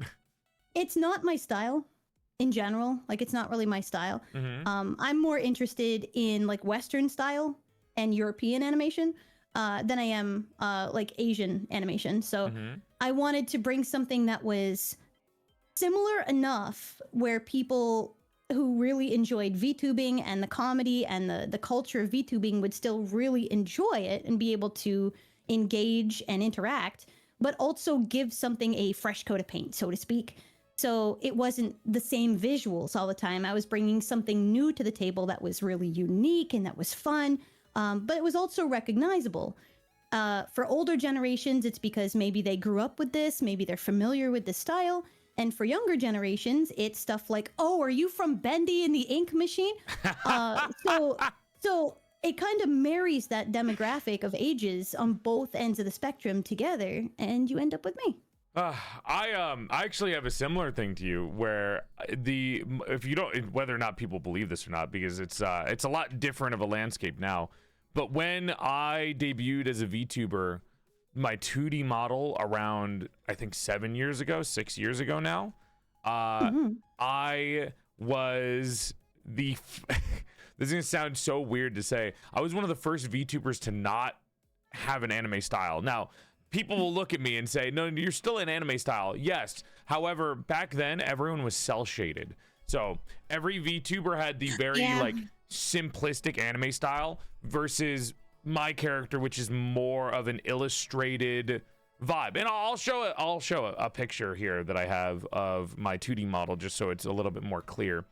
So this is my 2D model. I think most people have seen this, obviously, but yeah, I love that model. The original idea behind this, for what I wanted, was I actually scoured the earth to find an artist that would make like a painted model instead of what is considered like cell shaded. Yeah, like okay, I'm trying to explain this in terms for people that don't know art, because it's very hard to explain. Oh, yeah, So I understand. there is painting and there is cell shading. What you see in most animation is cell shading. It's like the colors are a little bit more flat and the shading is like you get one like darker color shadow versus this is full painted. Like you can see on the character that it is painted on everything. And at the time, this was like unheard of for VTubers. Like every VTuber had fully cell shaded. Like they would not have anything to do with anything painted. It was all the same. So I actually went into it thinking probably around the same thing as you, and then as time went on, more art styles came into VTubing. So what I did was less spectacular, which is awesome because it means that we're getting more variation in what we have. But now, instead of just like doing differences in art style, now we're doing differences in like what people consider media, where we're getting more like non-anime things in VTubing, which is why I really like that. It's a nice break in oversaturation, I guess is the way I can put it. I feel like it's always been very oversaturated. So like when I see stuff like that amazes me, because that is, I don't think people understand how much work goes into creating a draft of not only a character, but then having to send it off to have it modeled and going through like the entire process of getting something like that modeled, whether it's 2D or 3D. I ended up, mine was kind of a funny situation. And one of the funniest stories I have of this particular model, this was, again, my first one. And so I worked with my modeler and we tried to figure out exactly how we wanted the proportions to be. Cause you know, like I have giant toony hands, you know, and we didn't want anything that looked, we want something that looked feminine, but we want something that also looked very rubber hose and like appropriately proportioned for that. So one of the things when I shipped it off to him and he was like, yeah, okay, this is the design we're going for. We were going back and forth through the process. Where do you want the weights? How do you want the dress to move? And he DMs me one night.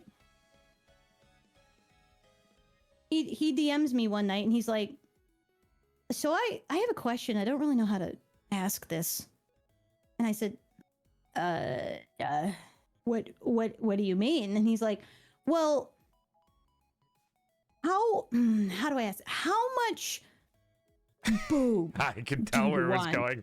I can tell where the joke was going. Like, how much boob? And I was like, it's a question that has to be asked. You like people actually have to ask that question when it comes to character design. They do. So I was just like, minimal boob, because you got to give them specifications. You can't be vague about it. You actually have to be like, this. Here's a reference photo. It needs to be this. I don't want Titanic Tata, but I don't want mosquito bites. Can we have something in between? And he was just like, yeah, we can do that. I do have one other question though. And I was like, oh, okay. He's like, how much bounce do you want? And I was like, none. I don't want, like, this one moves but I was like, I don't want any. Team. No. Yeah. Let's go.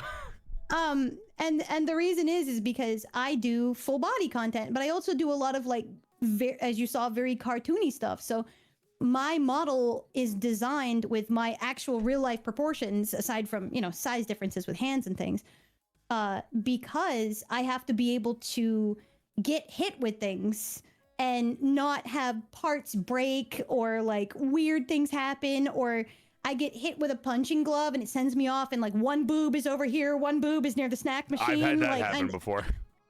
Your boob went to the snack machine? What did it get? Unfortunately, well, it probably got... Inquiring minds want to know, was it Twinkies, Joel? It probably got a clip from a random like Twitch clipper, if anything. Oh man. Unfortunately have physics on this model, but on my 2D model specifically, I was like, please none. I'm made out of porcelain. Doesn't make sense. Yeah, I don't want every single time I breathe to be like this, you know, like I have games to play. I have things to do. I have to be able to function on screen. And he just laughed and he was like, all right, so no weights. I said, yeah, no weights, please. And he's okay, great. So every time that he's done like a new outfit for me or a new like model or an additional tweak, he has to go back and check me again. And like, So you want the boobs are the same, dude? Okay, great, cool. We don't have to talk about that. Let's go. Okay, I'm gonna go fix the dress now. We just don't even have to talk about it anymore. But it's one of my favorite stories because he didn't know how to approach that. Like, how much do you want? Like, yours is the opposite of my story, which pisses me off because my artists are freaks. Most of the people that I work with are freaks. Your artist has got the flavor. Pinky's out. He's a little bit of a freak. When I first came to them about my art and my model and my character, right? My character, and I need this to be very clear. My chat knows this, but I'm saying this to anyone who doesn't know me. I was not supposed to have a chest. I was supposed to be androgynous and flat. When I made my character design, it was androgynous and flat-chested. I need this to be very clear. I literally have a photo that I'm going to bring up right now of the original art that I made of my doll way back when I came up with the character design. Oh, I wanna see your original character design. Let's share him. I want to see. I'll share it on the screen. I'm grabbing it right now. But the original I want to see that character design for the doll was more supposed to be androgynous looking. And this is really old art. I just need to preface this because as an artist, showing off old art is another cringe thing that is hard to get over. But yeah. This is the original piece of art of my character that I made way back in the day. And the chest is flat. And the colors were obviously way more white to emphasize porcelain. We're getting a 2.0 model in the future to emphasize that white color a little bit more, so I look a little bit more inhuman. I really like how unsettlingly doll-like the face is here. That was the point. Obviously, we lost it a little bit when I became an anime character and different styles came in. But we're getting back to it. You saw the 2.0 that I showed you. It's going. Yeah, it looks so good. It's going a little bit back to the whole unsettling doll vibes. But obviously, I see someone crying about it in chat. I'll still be pink. It's gonna be a toggle to choose between the different colors that I want. Anyways, when this was becoming a model, when my 2D model was getting made, I had an artist that disappeared on me for 7 months. So for 7 months, no communication. They did a certain amount of art on my model and then disappeared. So what I did was I let them keep the money that I paid them already, and I said, I'm just gonna take this to a different artist, okay? So I take that money, or I take that. Is it like a half and half, like half front, half? No, is that why? Well, they just disappeared, really. So. Yeah. So what are you gonna do? Yeah. That's unfortunate. Okay, sorry, I didn't mean to interrupt. Go ahead. No, it's okay. So I take that unfinished model, and I send it over to my new artist, who is the artist that I work with now, Dokuro Deluxe, and I will show this on screen because I actually do have pictures of what the model was originally going to look like, which is a little insane. Like, a lot of people see it and they're like, whoa, that is completely different than what you look like now. And I think it's interesting to show off. It's a fun little, like, this is what it was going to be kind of moment. So this is what the model originally was going to look like, and you'll start to see the differences here. So I thought this was too cutesy.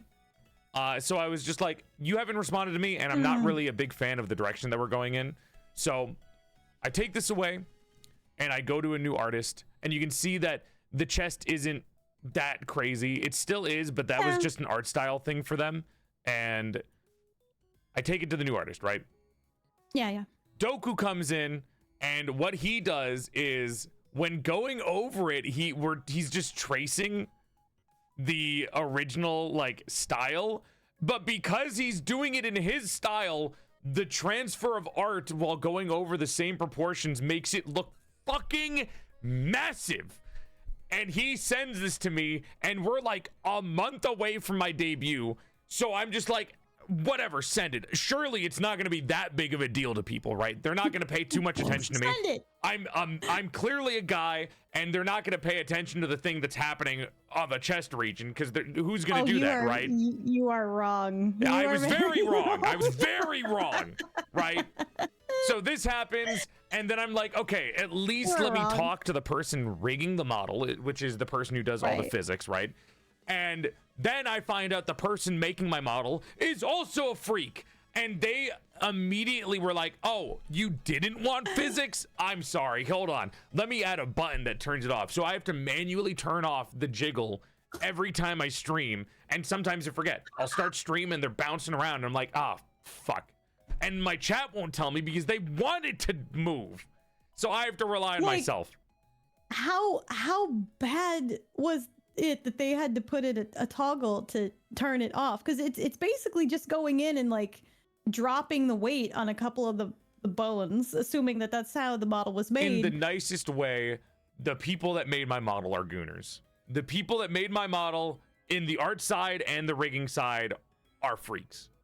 That it's in the nicest way that I can say. And I also need to get this one to be able to turn it off, but it's harder to do on this one with the low poly model. But it was a whole rough. thing. So, like every time you turn, they're just like. You saw in the 2D, the new version, they're gone. There's just nothing there. I took them off. They're gone. I make sure they were removed. You should have it the way that you want it to be. Like, it's your model. I've always wanted it to be more androgynous in the first place. Do it. Heck with it. Do it. I think that the new design looks amazing. I think that your community's gonna love it. I hope so. I can already tell that some of them are crying about it just at the thought. You could always have a goodbye party. For boobs? I mean, why not? You could get like little party hats and shit. Like, so the compromise that I did for them so they don't freak out is I made it a toggle.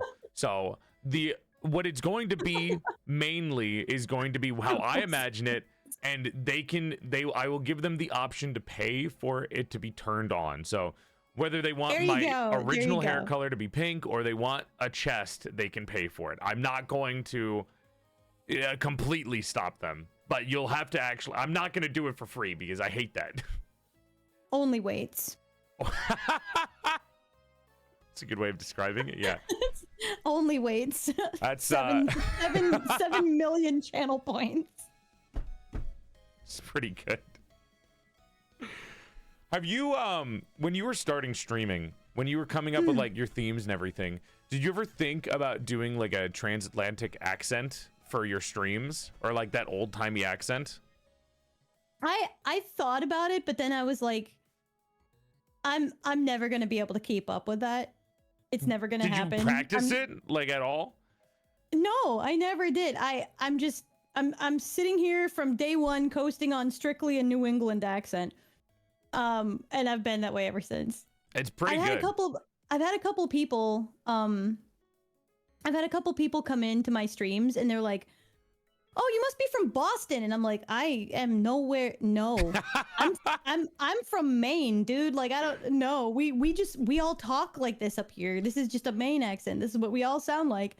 It's like people from Boston have an accent. People from Jersey have an accent. Like, it is just a New England thing. What did I say about your pizza toppings at the start of before the stream started? I said that you showed me your pizza toppings were like mushroom and pickle, and I was like, "What? This is the most Chicago ass thing I've ever seen in my life. What the fuck?" Chicago was like because of a plane layover. Because I was at the airport. No, my favorite pizza. And this is where like you're gonna disown me as a friend, like where you're never gonna invite me to come back and hang out or do anything ever again. But hear me out. Let me finish this before you just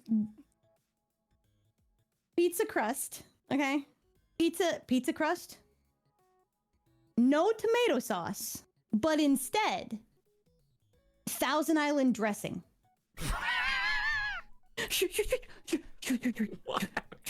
Okay. Let it cook. Let it cook. Let it cook. The pizza's cooking. So pizza crust, and then you have a very thin layer of Thousand Island dressing, cheese, hamburger, pickles. Pop that into the oven. Take it out of the oven when it's done, and put lettuce on the top. And congratulations, you have a McDonald's Big Mac pizza. Thank you. Why are you just not eating McDonald's? Why are you making a burger pizza? McDonald's is gross. Because it's gross. You're making a burger pizza. Yeah, that's all it is. It's like a Big Mac pizza, but without the McDonald's gross part. You made a pizza. Yeah. It's delicious. It's amazing. I'm sure without it would gross. taste good, but it doesn't like excuse your actions. Just because something tastes good doesn't excuse it. It's my actions. It's food. It goes in my mouth. I consume it. It comes out this end. What do you want from me? A new name. I want a new name instead of calling it pizza. It's cheeseburger pizza. I think as soon as you take marinara sauce off of a pizza, I don't think it's a pizza anymore. That's how I see things. Like pizza to me is cheese, marinara, bread. So how do you see barbecue pizza or Alfredo pizza? I don't see that. I think those shouldn't what exist. What is it supposed to be? I think a sandwich? To be fair, a soup? To be fair, I am also on the side of people that are strict about pizza. People hate my opinions. I like pineapple pizza, but I hate anything that I think the only meat that belongs on pizza is a pepperoni. I hate any other meat on pizza. I only think pepperoni and pineapple. That's my order personally. Pepperoni, pineapple, maybe a banana pepper. That's about it. No, not Hawaiian. Peppers? I fucking hate Hawaiian pizza. Fuck Hawaiian pizza. It's got ham on it. It's got ham on it. It's got everything on. Ham on it. I think one of the stigmas for people that don't like pineapple pizza is because of Hawaiian. I think Hawaiian is the only reason people don't like pineapple on pizza. Pineapple and pepperoni is a better combination. I have no issues with pineapples on pizza. It's not my thing, but I mean, it's not going in my mouth. So why do I care what you want in your pizza? Because people have fun arguing about things that don't matter. I'm not going to act here like I don't. Man.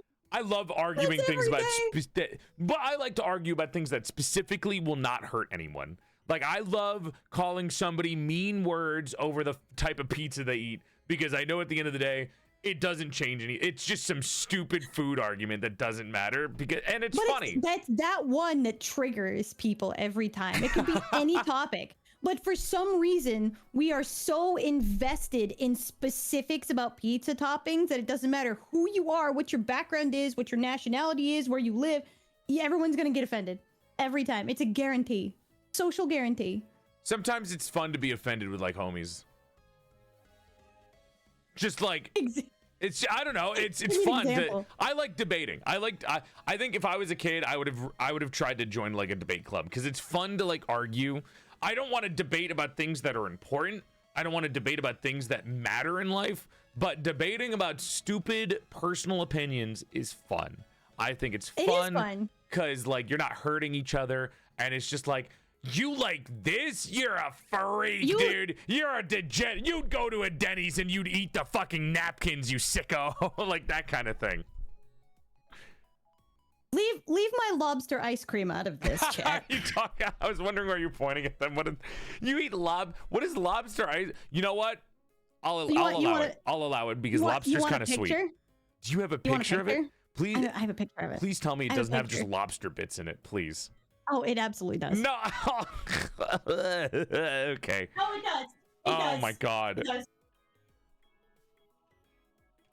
Oh, Jesus Christ. I'm to find this for you. Don't you worry. While you're doing that, Sarasu and Vanny Panini, thank you for the raids. Welcome to the stream, Raiders. Hope you're having a nice night and thank you for coming by. My name is PorcelainMaid. I used to be a sexy sack of man-meat before I died and my soul got trapped inside the body of a sexier female doll. Hey, pronouns, but if you're still confused about pronouns in the 21st century, you could think of me as a bisexual's wet dream. Sexy male voice trapped inside the body of a sexier female doll. I give you a curtsy out of courtesy because I'm elegant as fuck like that. And Raiders, did you know if you follow the stream, you gain 3 extra inches to exercise your dick goes from ear to hair. Thanks for coming by. We're hanging out with Pumpkin Potion today for Porcelain Parlor, also known as Date Night, but only on YouTube because that gets more clicks. But it's Porcelain Parlor because that's a better branding name. I love it here. People get confused about that. Look, I started this show as Date Night, and then I changed it because I thought that was kind of lame and boring sounding. Because there were like 6 other people that were doing shows called Date Night, so I changed the branding. Even though it's the exact same fucking show, like nothing else changed. Nini, how are you? I sent you the photo, so now you have receipts. I'm terrified, but let me. You're welcome. Okay. You're welcome. Oh boy. Let's see. You're gonna hate this.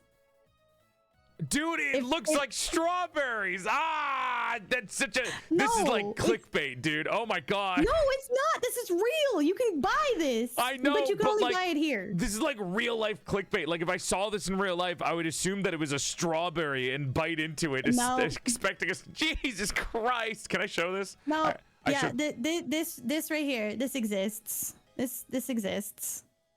Like, I kind of understand it because it's basically at its base. It's butter. It's like cream and lobster. It's buttercream ice cream. It's buttercream ice cream. They fry the lobster in like butter, and then they freeze it. So they chop it up and they put it in the buttercream, and it's got like the salty, savory, or I would try it. thing going on. It might be good because lobster always has a tiny bit of sweetness to it when you eat a lobster. Mm-hmm.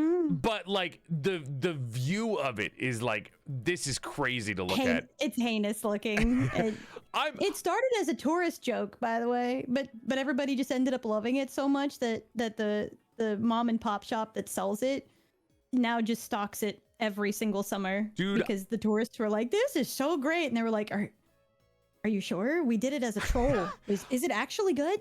I love that kind of thing. It's actually good. We'll make more of that. I love weird flavors and everything. Like anytime I see a weird chip flavor, I'm like, yes, Lord, thank God. I love eating weird as fuck. When Lay's used to do those weird chip flavors, it was awesome.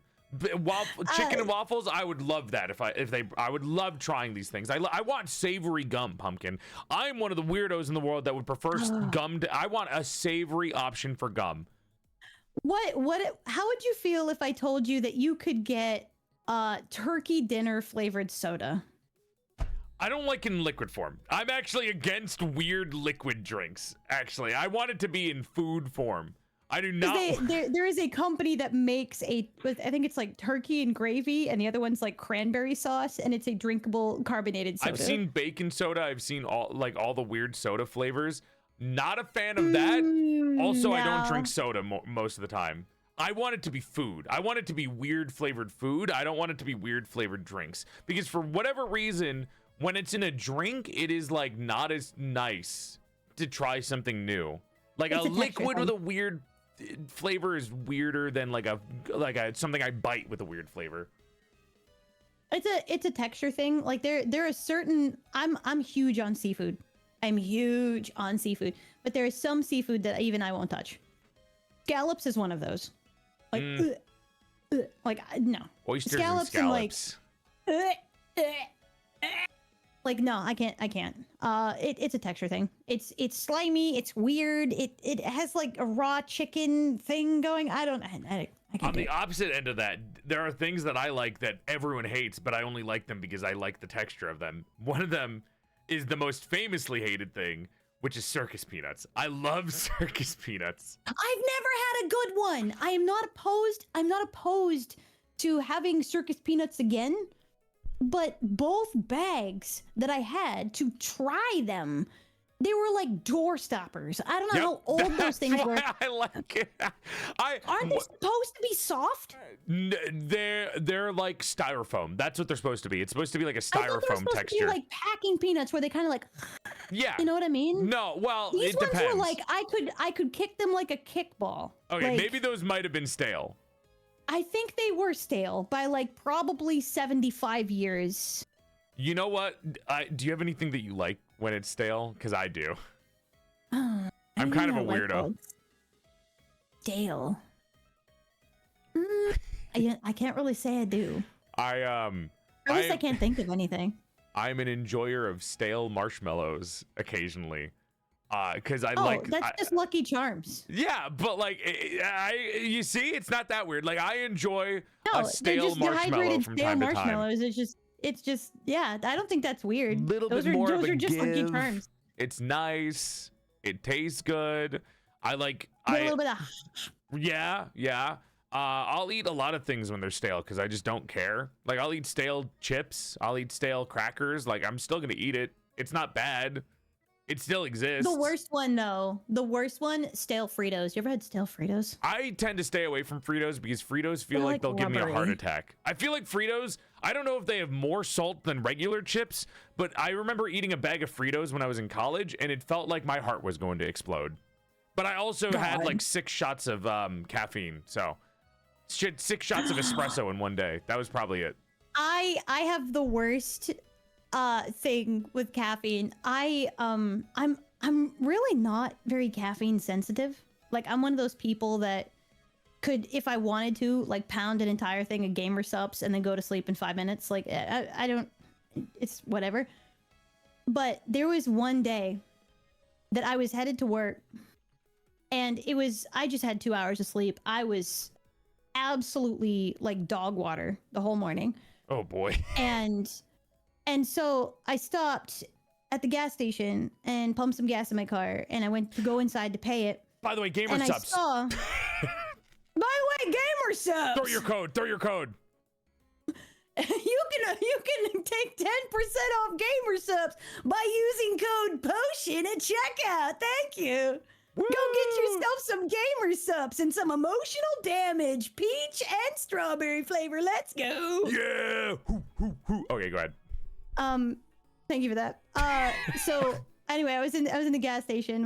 I was pumping my gas or whatnot, and I went into the place to go pay, and I saw on the counter, and I had never had these before, but I was so dog water, and I saw on the counter, I was like, I wonder if those 5-hour energy things actually heckin' work. So I was like, it's that kind of morning, so I picked up one of them and I put it down.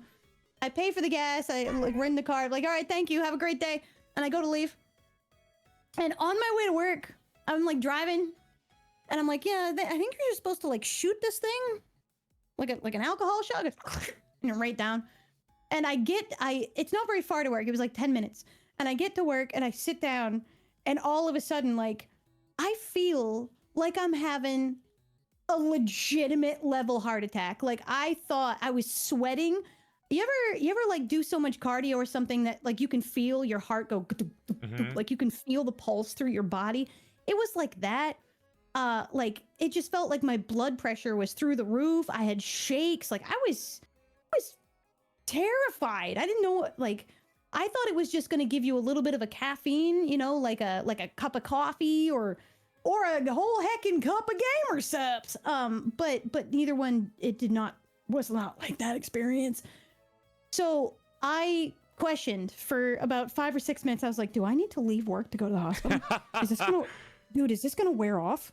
Oh my God. Like, I'm seeing colors right now. What the heck? And it finally did wear off, but it was one of the most scary experiences of my life. And I can't imagine that is normal. Do people actually consume these and they're like, it's like a cup of coffee? Some people like, have like a caffeine addiction. One of the I'm sitting here listening to you say this, and I literally explained one of these things to chat because I've been through the exact same scenario that you just did, only once in my life. And it was when I was in college. One, horribly unhealthy, because when I was in college, the freshman 15, I gained a freshman 100 instead. A lot of time to take that away, thank God. But so I was already unhealthy. And the college offered something called zombie shots. So it was 6 shots of espresso in a little tiny cup. And then they filled it with a bunch of whipped cream and like sugar milk. And I would take 3 of those a day. Wow. So because I didn't want to be late or like fall asleep in class, because I stayed up late doing work because the college I was in was a scam. Don't go to Full Sail University.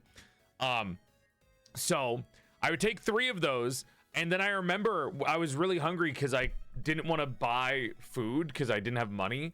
So I bought Fritos. I bought Fritos specifically from a vending machine, ate it, and I felt like my heart was going to explode. And I was like, man, these Fritos must have a lot of salt in them. Not even thinking that it was the caffeine. And I remember the entire day I was having heart palpitations and freaking out. And I remember just calling my mom and being like, hey, I really don't feel like, I was scared. And I was talking to my mom because I didn't know anyone else. There was nobody there with me. I was out of state for my college. So I didn't have anyone I could trust with, like, if I got ill or sick. So I called my mom and was like, I'm really scared. I don't know what's going on in my body. I think I might be having a heart attack, Mom. I don't know what's going on. And it freaked me out until late at night when it finally calmed down. And I was like, Jesus Christ. And then I swore off drinking like normal, any of the espresso shots and any like Fritos. I'd never eat Fritos anymore. I'll only do it very rarely. Like I've sworn off Fritos. I don't know why I went against the Fritos experience. for that. It was not the Fritos' fault. It was not their fault. It wasn't the Fritos' fault technically, but like it's not even about the Fritos at that point. It's about the memory of the experience and what it was. And because Fritos was part of that, you're just like, nah, I'm good. You can also get bigger, Pumpkin. Like you're there's so much room on your side of the screen that you can use up if you want. I've just, okay, well, you don't have to use up that much. Jesus Christ. What is this? This is like a perspective shift. What is this? You're like, I'm like behind you. You have so much room that you could like do jumping jacks on the screen, and I'm like, okay, well, I mean, you can get a little bit bigger, so it's not like there's not that much room. That's good. There you go. You sound so far away. Yeah, that works. That's good. There you go. This is just fitting better because I didn't want there to be that much empty space. You're good. Thumbs up. God, I got weirdly long thumbs. Jesus. You say you have 2D proportions. I don't know. Sometimes. What is this Illuminati thing you're doing? What is that? I'm doing the tri-beam from Dragon Ball. I'm making an anime reference. Whoa! Blah! Kiko ho! Illuminati. Hey. Oh my God. I do have another question for you. Shoot. Do you have a favorite old cartoon? Because you are inspired by all this. I don't know if you're gonna say the Addams Family again, but I am curious. No. Original Looney Tunes. Really? Like old, like 1950s, 1960s. Also, a Tom and Jerry. I really like Tom and Jerry. Those two, as far as like older classic style cartoons, are probably biggest influence about like how I animate, how I move. A lot of the Toon Powery gags that I have are all based off of like Warner Brothers and old Looney Tunes stuff. The falling piano. You know what? I'm so lost on why pianos were so prevalent in old Looney Tunes and like cartoons for gags. Well, how common were pianos back in the day for a regular like middle income family for them to be featured in almost every single cartoon as a falling piano gag? I have no idea where that came from. It was the sound. It was the sound because sound, like elongated sound to that degree is really comical, and it's way funnier than getting hit with like a pie where it's just like a and it's over. But when a piano falls, you get the crash, you get the resonance from the keys, and it actually elongates the comedy based upon the sound. So yeah, it's sound related. That's so interesting to hear. Right? You know, I never even thought about that it was like they did it specifically for the audio timing. Yeah. I thought it was going to be like, oh, some silent film actor had a piano fall on them and it was really funny, so we just kept it going. I kind of assumed that was most of it. Damn, that's interesting. Also gave Foley artists like an opportunity to play with a bunch of really interesting ideas and things like that, like the clanging sound, be able to like lean on the keys, pull the strings out of the piano. So it gave them kind of creative freedom to find comedy in different sound effects and play with it. Yeah. I love Foley artists. They're so... Foley artists are so cool. We don't use enough of it anymore because it's all digital stuff now. It's just so interesting to see how people come up with like the celery for bones breaking. Like I watched a documentary. I kind of watched a documentary. I've seen clips of a documentary where they were explaining how the Foley artists got the sounds for Star Wars, because Star Wars is so like prolific with their sound effects, right? Like you guys, if you like Star Wars games, I'm sure that people that are Star Wars fans will hear the blaster sounds in their head, like almost like they have some kind of trauma coming from it. It's just like that is somehow the craziest thing. And the blaster sounds, I'm pretty sure, came from like just a string being stretched like that. Like it's so weird how that gets made. Foley artists are so creative. Did you ever see Dumbo when you were little? I did. I had big ears when I was a kid, so people would call me Dumbo. So I actually did go and watch the show, or the movie. So I would be like, "What the fuck are you guys mean to me for?" Do you remember it might be like a very deep or old cut, but you know the scene with the train where it's Casey Jr.'s coming down the track, and they do that whole song piece where the train is chugging and the moving and all of that. There was a team of over 20 people just in the background in that studio during the time. They had the animation playing up on this giant screen, and they had 20 people all working in perfect tandem in timing, looking at the screen, making the sound effects, doing the all aboard through pipes and stuff to make it sound like it was like, and the tugboat, the bridge moving, all of it. And it was just perfectly like a well-oiled machine of people. And it is a fascinating thing to watch. That's so cool. It's so cool. Foley artists and like everyone who does stop motion have so much respect for me because it's such an interesting art form that I don't think it's ever gonna get lost. I mean, Foley artists I don't think will ever get like lost or anything, but I love seeing it in process. Like the process of both of those are so interesting to me that it is like an instant like plus point anytime I see it being used in anything. Yeah. It fascinates me because I was watching this thing online about there's I wish that I could remember her username. She's on TikTok and she is a professional Foley artist. She will just take trips into like stuff like Target or Walmart for weird items. And she'll walk through the aisles with her phone, like talking about different stuff. Oh, those are like those weird scrubby sponges. Yeah, I'm gonna get like 6 of those. I could cut those up with scissors and it'll sound like this. And she just instantly makes up the sound in her head, knowing exactly what she wants it to sound like, and can somehow visualize what items she's gonna need to create that sound. And it's I don't understand what kind of brain that you have to do that. It fascinates me, but it's such a cool thing. Witchcraft. Yeah, it's like witchcraft. It's crazy. It's so weird. It's just really cool how everything, like, I don't know, there's, whenever you get into the intricacies of somebody's job in art, it's like so creative to see what they're doing to be able to get their job done. It's so, it's just so rad, especially when you hear things like iconic sounds. Like, I mean, that's how I got originally into Foley stuff, was like seeing the Star Wars sound effects being remade.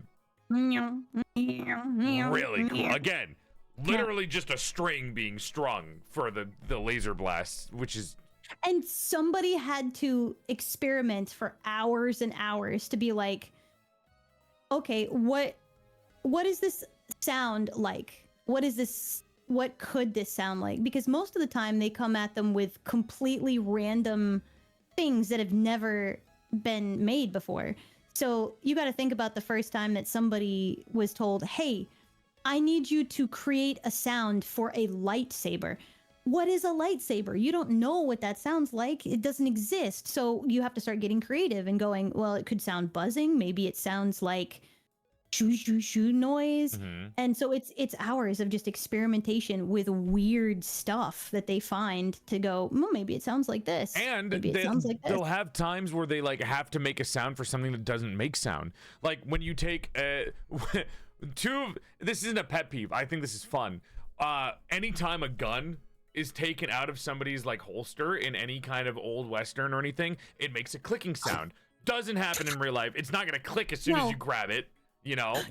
And they do it with swords too, where somebody like pulls out their sword from a scabbard and it makes a swing sound.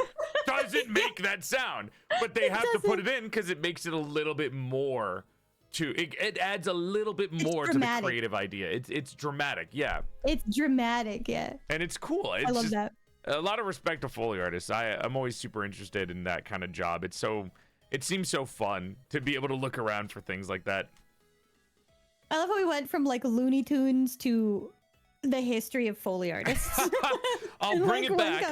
I'll bring it back to you for cartoons because I'm a little curious.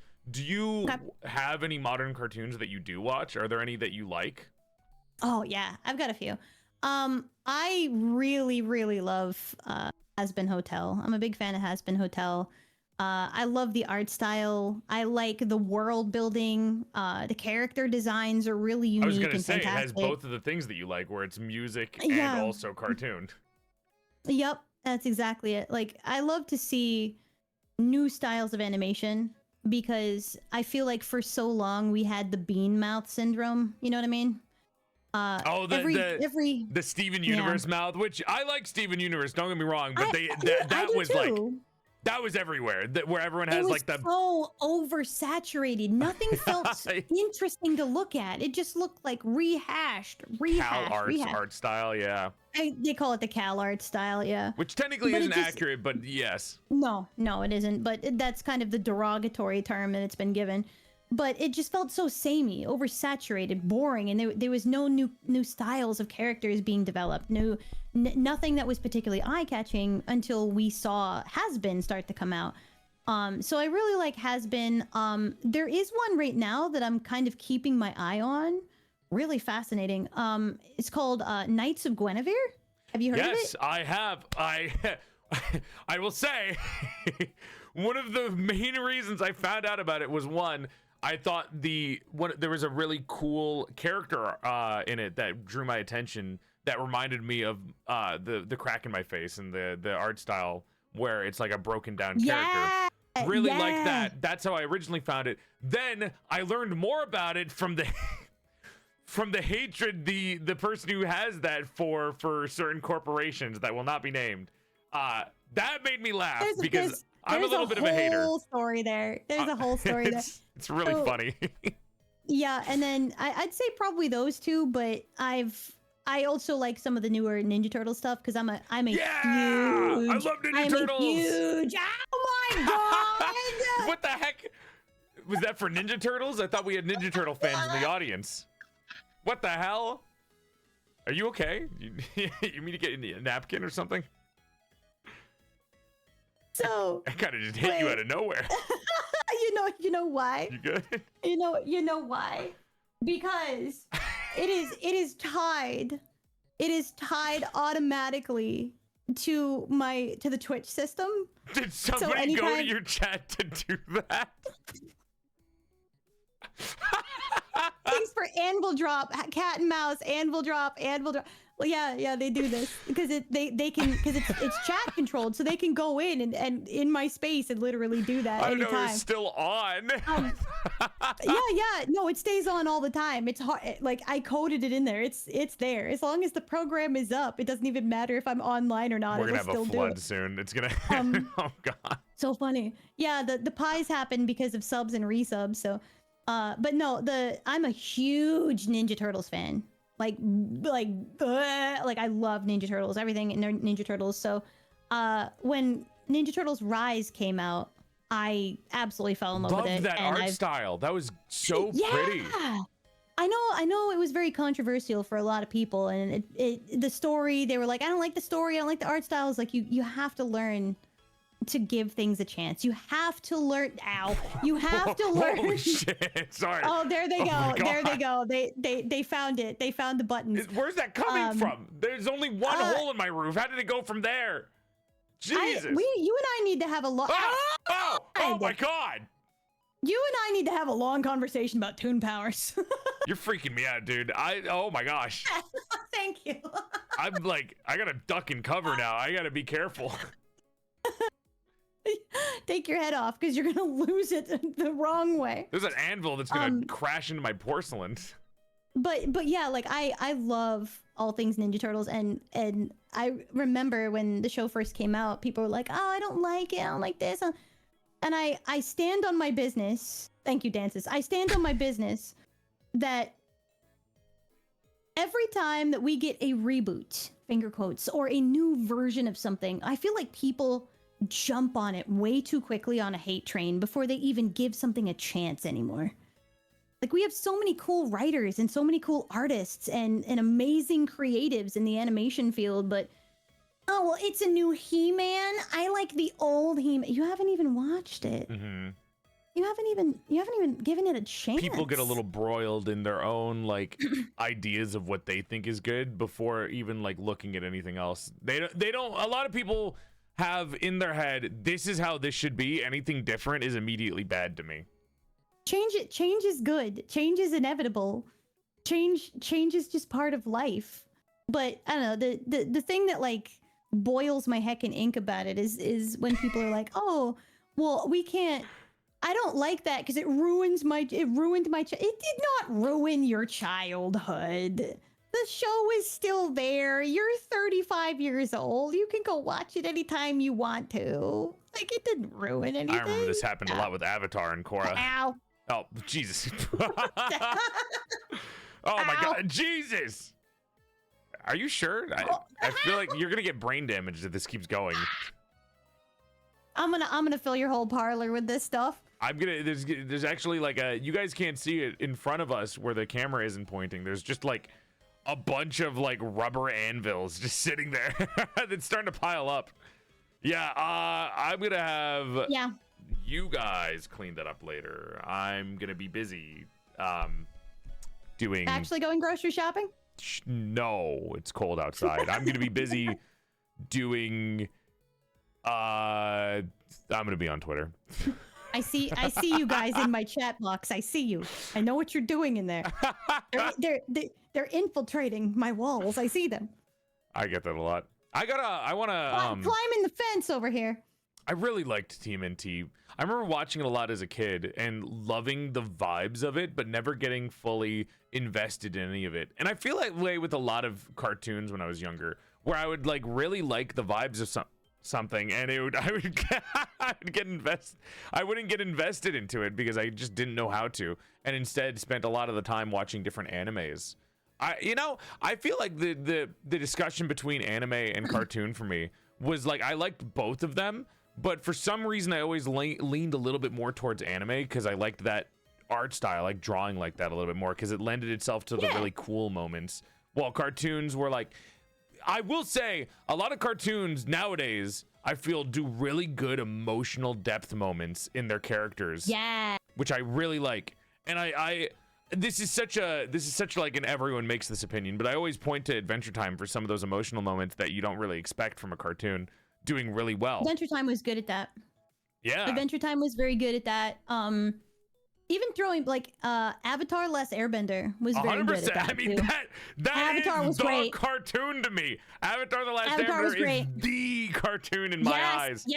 Yes. Avatar was amazing. Korra,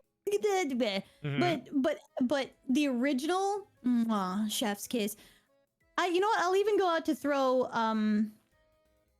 Teen Titans from like 2003. I love Teen Titans. I don't like comic book stuff, and Teen Titans was DC something that I girly. loved. Teen Titans. How did you guys throw it sideways? They're getting a little crazy. Teen Titans and Static Shock, amazing. Loved Static Shock was one of my favorite cartoons ever. Sorry, Pumpkin, I had to, but I'm out of points now. Sorry for the anvils. I was actually aiming for Joel. What? I'm made out of porcelain. Watch it. You're targeting him now. You guys don't understand how expensive it is to get new. Would you mind? Do you mind? You guys got to understand how expensive it is to buy new ball joints, okay? I have to go to a fucking specific manufacturer. I thought I was layered behind you, and I was gonna sneak behind you so you got hit with it, but I'm layered in front of you. Yeah, I see what your game is. I still thought you were trying to get me hit when you walked in front of me. I wasn't gonna think otherwise. That's all right. I'm used to tanking. Oh God, I'm used to tanking these. Don't worry, I have my own defense mechanism. Look at how many Chat, of these. protect me! Chat! Do you I used chat to save me. It worked. Do you use chat to body block the anvils? It worked. I love how I'm like looking at my Twitch chat over here. It's like anvil. They're just like going in and dropping them. It's so funny. I'm gonna need a tiny umbrella just to like bounce them off. Like a tiny umbrella? You guys didn't get hurt. You're made out of wood. You're a little slime inside of a wooden mecha. You're fine. I parried the anvil anyways. That's awesome. What were the other cartoons? Besides Teen Titans and Static Shock, there was there's obviously Adventure Time. I remember I spent a lot of time watching Tom and Jerry because my grandfather that was like the one thing that we would bond over was Tom and Jerry. It was awesome. He didn't really speak a lot of English, so it was kind of hard for me to communicate with him. But our way of communicating was sitting down and just watching Tom and Jerry and like eating cereal together in the mornings. It was awesome. The thing that I like about Tom and Jerry is that reason exactly. Tom and Jerry works very similarly the same way that music does. It has its own flow and its own language, and you don't have to speak it to be able to understand it. Mm-hmm. So Tom and Jerry didn't, very rarely, like 1 out of maybe 20 episodes might say something, but it was, everybody understands the slapstick, everybody understands the comedy, the jokes, the visual gags, and no matter where you're from, what background, whoever, like, Tom and Jerry is funny for that reason. That's why I like the one-off moments where Tom or Jerry would say something in like the most grown-ass man, like speaking English. Like Tom will randomly like make like a toots or something like that, and it's the most like. It was always like that girl cat too. Yeah, I can't remember the white cat, and she was just like la la la la, and it's doing the most whatever like she was doing.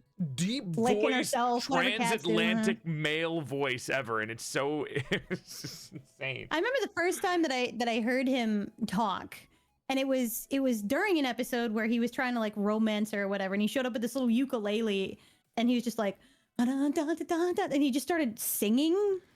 Yeah, like, dude, you can talk. Where has this been? Why are you? That was the joke they pulled when they did the movie where they talked, where the first thing they did, which I will give them that. I liked that joke. They were like, we just didn't have anything to say. And I was like, don't you I reach for the drink, it. I still get hit. I remember that one. That was a good one. Oh yeah, is you is or is you ain't my baby. That was the song. That's what it was. Is you is or is you ain't my baby. That's the one. That's it. That's the one. Oh my god! I couldn't remember. I just remembered that he went in singing something with the stupid ukulele. It's really fucking funny when they do that. I really did like those. Some of that slapstick still hits today. I mean, I remember I watched Three Stooges a lot growing up, which wasn't a cartoon, but it was something that I really enjoyed. Just because, like, for some reason, whenever I visited family in another country, they did not have like the modern day shows, right? So it was a lot of the old school stuff like Three Stooges or Tom and Jerry. And and weirdly enough, the Super Mario Brothers show, I don't know why that was playing alongside those, but it was. That was a really the Mario swing your hips from side to side. It was a weird one. That show was amazing.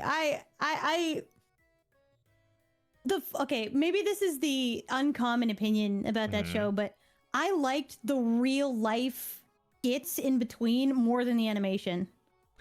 I loved watching the two of them in their little like plumber house or whatever the heck they were doing, talking to whatever guest, and their thing at the end where they were just dancing horribly, and they're just like,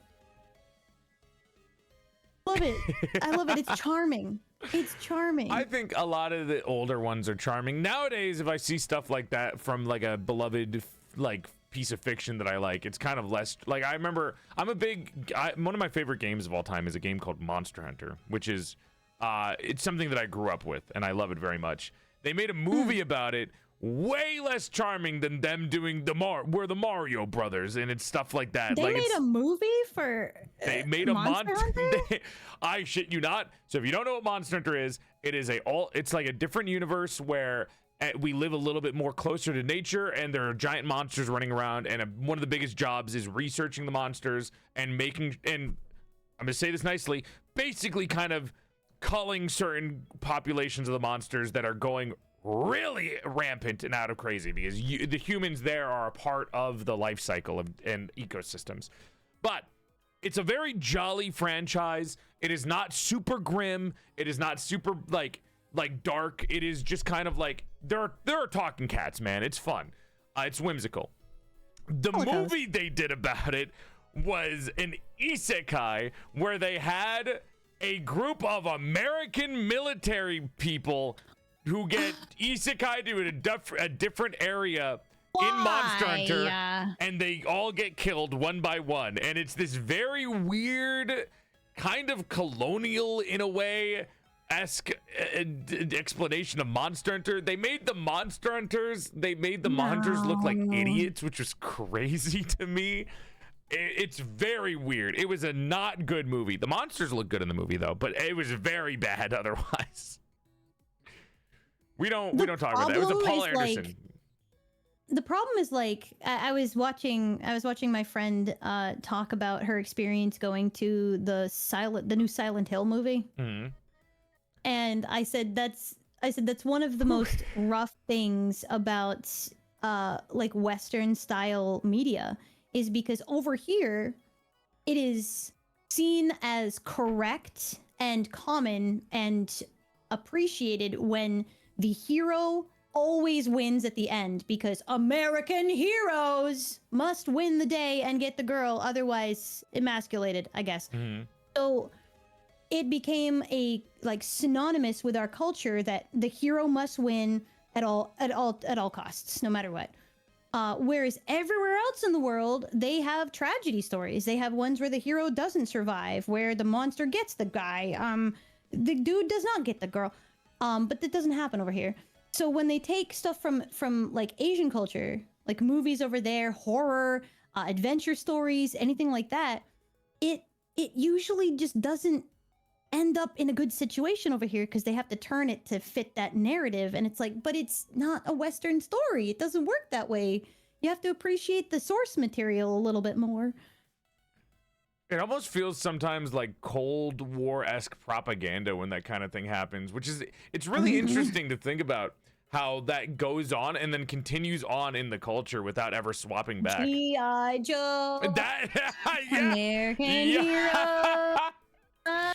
Yep. That's definitely it's a prime example. I've never seen the G.I. Joe bits, but I always remember in my head the G.I. Joe, and I don't know why, because I was not growing up in that era, and yet it is stuck in my brain from hearing other people older than me saying it when I was growing up.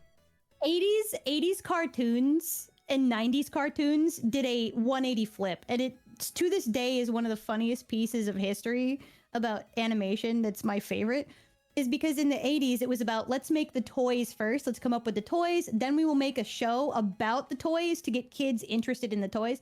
Now it doesn't work like that at all. Now you have to have the show first, and if the show sucks, you're never going to sell the toys. But back then it was completely the opposite.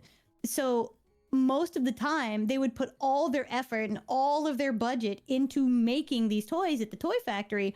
But then the shows were like dog water. Mm-hmm. They didn't make sense. They had weird, like weird characters. The animation was half budget, but no one cared, because they were like, you know, they didn't care. G.I. Joe. I mean, we have that nowadays where there's weird shows that kids don't care. Like there's fucking Coco Melon, stuff like that for babies. What is Coco Melon? What is that? I know what Bluey is. Bluey's good. Bluey is written by people that do not treat children like infant. Is it just toddler brain rot? What is it? I think the best way to make a show, even for kids, good, is to treat them like they're living creatures, Mommy like needs they are humans. 5 minutes to herself, please, God. It's the equivalent of jingling keys. It's like a baby monitor video for children. We have that nowadays still. It's just in different interpretations nowadays. Unfortunately. Yeah. Not how to make a good show. There are some shows that do really well, and then some shows that absolutely don't do well. I remember some of my favorite cartoons growing up were the ones that like just disappeared out of people's minds. Like there was one called Secret Saturdays that was about cryptids. I don't know Secret Saturdays. It was a cryptid hunting show. And it was a cartoon where they were basically going around with it was like a very, very kind of like healthy family just going around looking at different cryptids around the world. And it was something that got me interested in like that kind of cryptid zoology kind of aspect, where I don't know, it always felt like it blossomed my creativity seeing these types of shows, and it like stuck in my head, and then it disappears and nobody remembers it. And this has happened multiple times with different shows. What's the one cartoon that ended that you wish hadn't ended, or you wish would come back? There's so many. What cartoon do you believe is like, no, we need to bring that cartoon back? I was gonna say Metabots, but that's an anime. I think for cartoons specifically, I'll still count it. I mean, it's animation. It's just I think Just Symbiotic Titan. Western or Eastern animation. There was a. I'm gonna stick to cartoon specifically. I'm not gonna go to anime, because then anime is a whole other thing. Symbiotic Titan, humongous, really good. That one deserved more to it. Same with Secret Saturdays. Generator Rex, another one that genuinely deserved a proper ending. I forgot about that show. Generator X. Really good. Generator X is really good. Symbiotic Titan is really good. This was during a time where Cartoon Network basically canceled so many shows out of nowhere. They were all doing pretty well. Doing well. The shows were doing well, but they would not sell toys, I think, is what was going on, which is why they canceled a lot of these shows. Did you ever see what was it? The I'm trying to remember how to word this. Somebody publicized back in 2016, somebody publicized the factual Cartoon Network schedule. I have never seen anything so horrific. It was just Teen Titans Go, I think. The entire thing. Exactly. It was nothing but Teen Titans Go 24/7 with a 2-block section on Friday night that happened to be two back to back of Megamind. That's it. And people are like, what happened to Cartoon Network? What do you think happened to Cartoon Network? Did you see this? This was from 2016, bro. Like, actually, what? I have something. You have like 27 IPs, dude. Why are we focusing on this one show? With this conversation, I feel like I want to show you a YouTube channel that I think you would genuinely like. This is a creator that I've been watching for a while, and his whole thing is just going back and showing and highlighting old cartoons. And his name is Jordan Fringe on YouTube, and he has an entire 150 video playlist called Wait Remember, and I will list some of these cartoons. He basically goes back. Okay, I'm gonna start with the oldest one. It's Ozzy and Drix, which was a cartoon based off of the movie, which I forget the movie's name. Osmosis Jones. Osmosis Jones. There's Yakety Yak. Yep. Cornel and Bernie. I don't know that one. You'll know it if I'll show. Hold on. I'm gonna bring out the TV that has you in it, so you might see yourself twice. That's okay. That's okay. Let me. You want me to like move? No. You're good. You're good. Oh my God. You should be okay, I think. I'm gonna turn this the blackboard back into a blackboard, I think. Let me do this, and that way you guys can all see it. Boink. Anyways, here we are. Boom. I'm going to zoom in on these so you can see them. There's Cornel and Bernie. It's a pinheaded dude with like blue hair. No, I don't recognize that. Yeah, well, okay.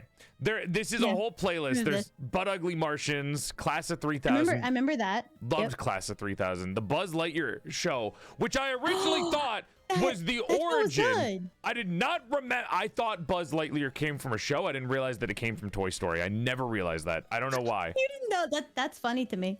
I thought it was a reference. Mighty Bee, and there's oh my God, Kappa Mikey. Oh my God. Tigre. So good. You're getting a nostalgia blast from it, right? Failed. A lot of these were failed, yeah.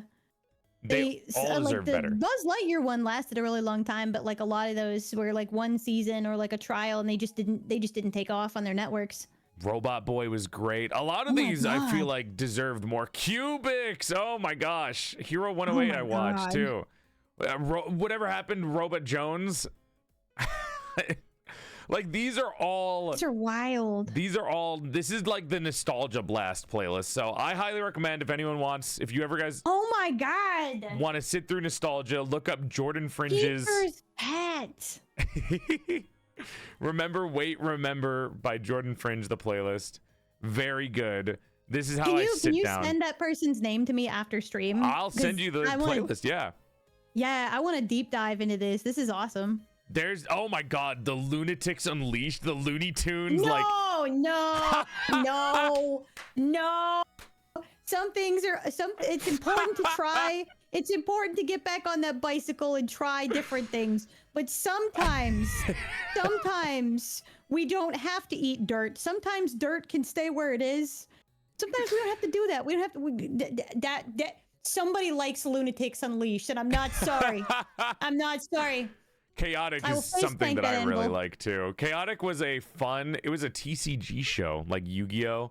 And like if Magic the Gathering to show. I really like Chaotic because the idea behind it was, I love Rocco. The idea behind Chaotic was that there was like a secret underground area that you would project your brain to, and you would go into a different world and like befriend these creatures to play them in a card game, and it was so wild that I really liked it. Sounds like Pokemon, but also not. It's awesome. It's awesome. Oh, I keep thinking this guy is the what's the shark that was like what Scooby-Doo got to do? What was, oh my god, what was the name of it? Shark? There was a shark cartoon that specifically, it's not like Jabberjaw. I'm thinking of Jabberjaw. I keep thinking this guy's Jabberjaw. I was immediately like Street Sharks. Jawsome. No. What was the fucking Scooby-Doo line in Jabberjaw's intro? With like, what Scooby-Doo got that we don't, or something like that? Oh my god, I always remember that. Your tagline was based off of somebody else's IP. Ooh. I don't think it was based on it. I think it was a joke that they made, because Jabberjaw was there beforehand. I don't remember. Anyways, there's a lot of these. There's a lot of these that I remember. There's Secret Saturdays. And it's crazy. I love Duck Dodgers, by the way. Martian Queen from Duck Dodgers was an awakening for me. Oh my god, she was so hot. She was so hot for no reason. That was crazy. I don't know what Hanna-Barbera was doing. What was, I have, see, now I have to ask. I've asked this to so many people, but I haven't asked you yet. What was your cartoon awakening? Who was it? Is cringe or as funny as you want? The earliest, the three that I remember being super into when I was a kid, there was 2 anime and 1 cartoon. It was it was Naruto when he turned into a woman. When that was one of them. When he did like the sexy jutsu or whatever, and he's like, That was one. Yeah. Then it was the Martian Queen, because I had access to Boomerang as a kid, so I watched Martian Queen is completely crazy. Yes. And then May from Pokemon, who I hate now. I despise May. That character annoys me. Oh my god.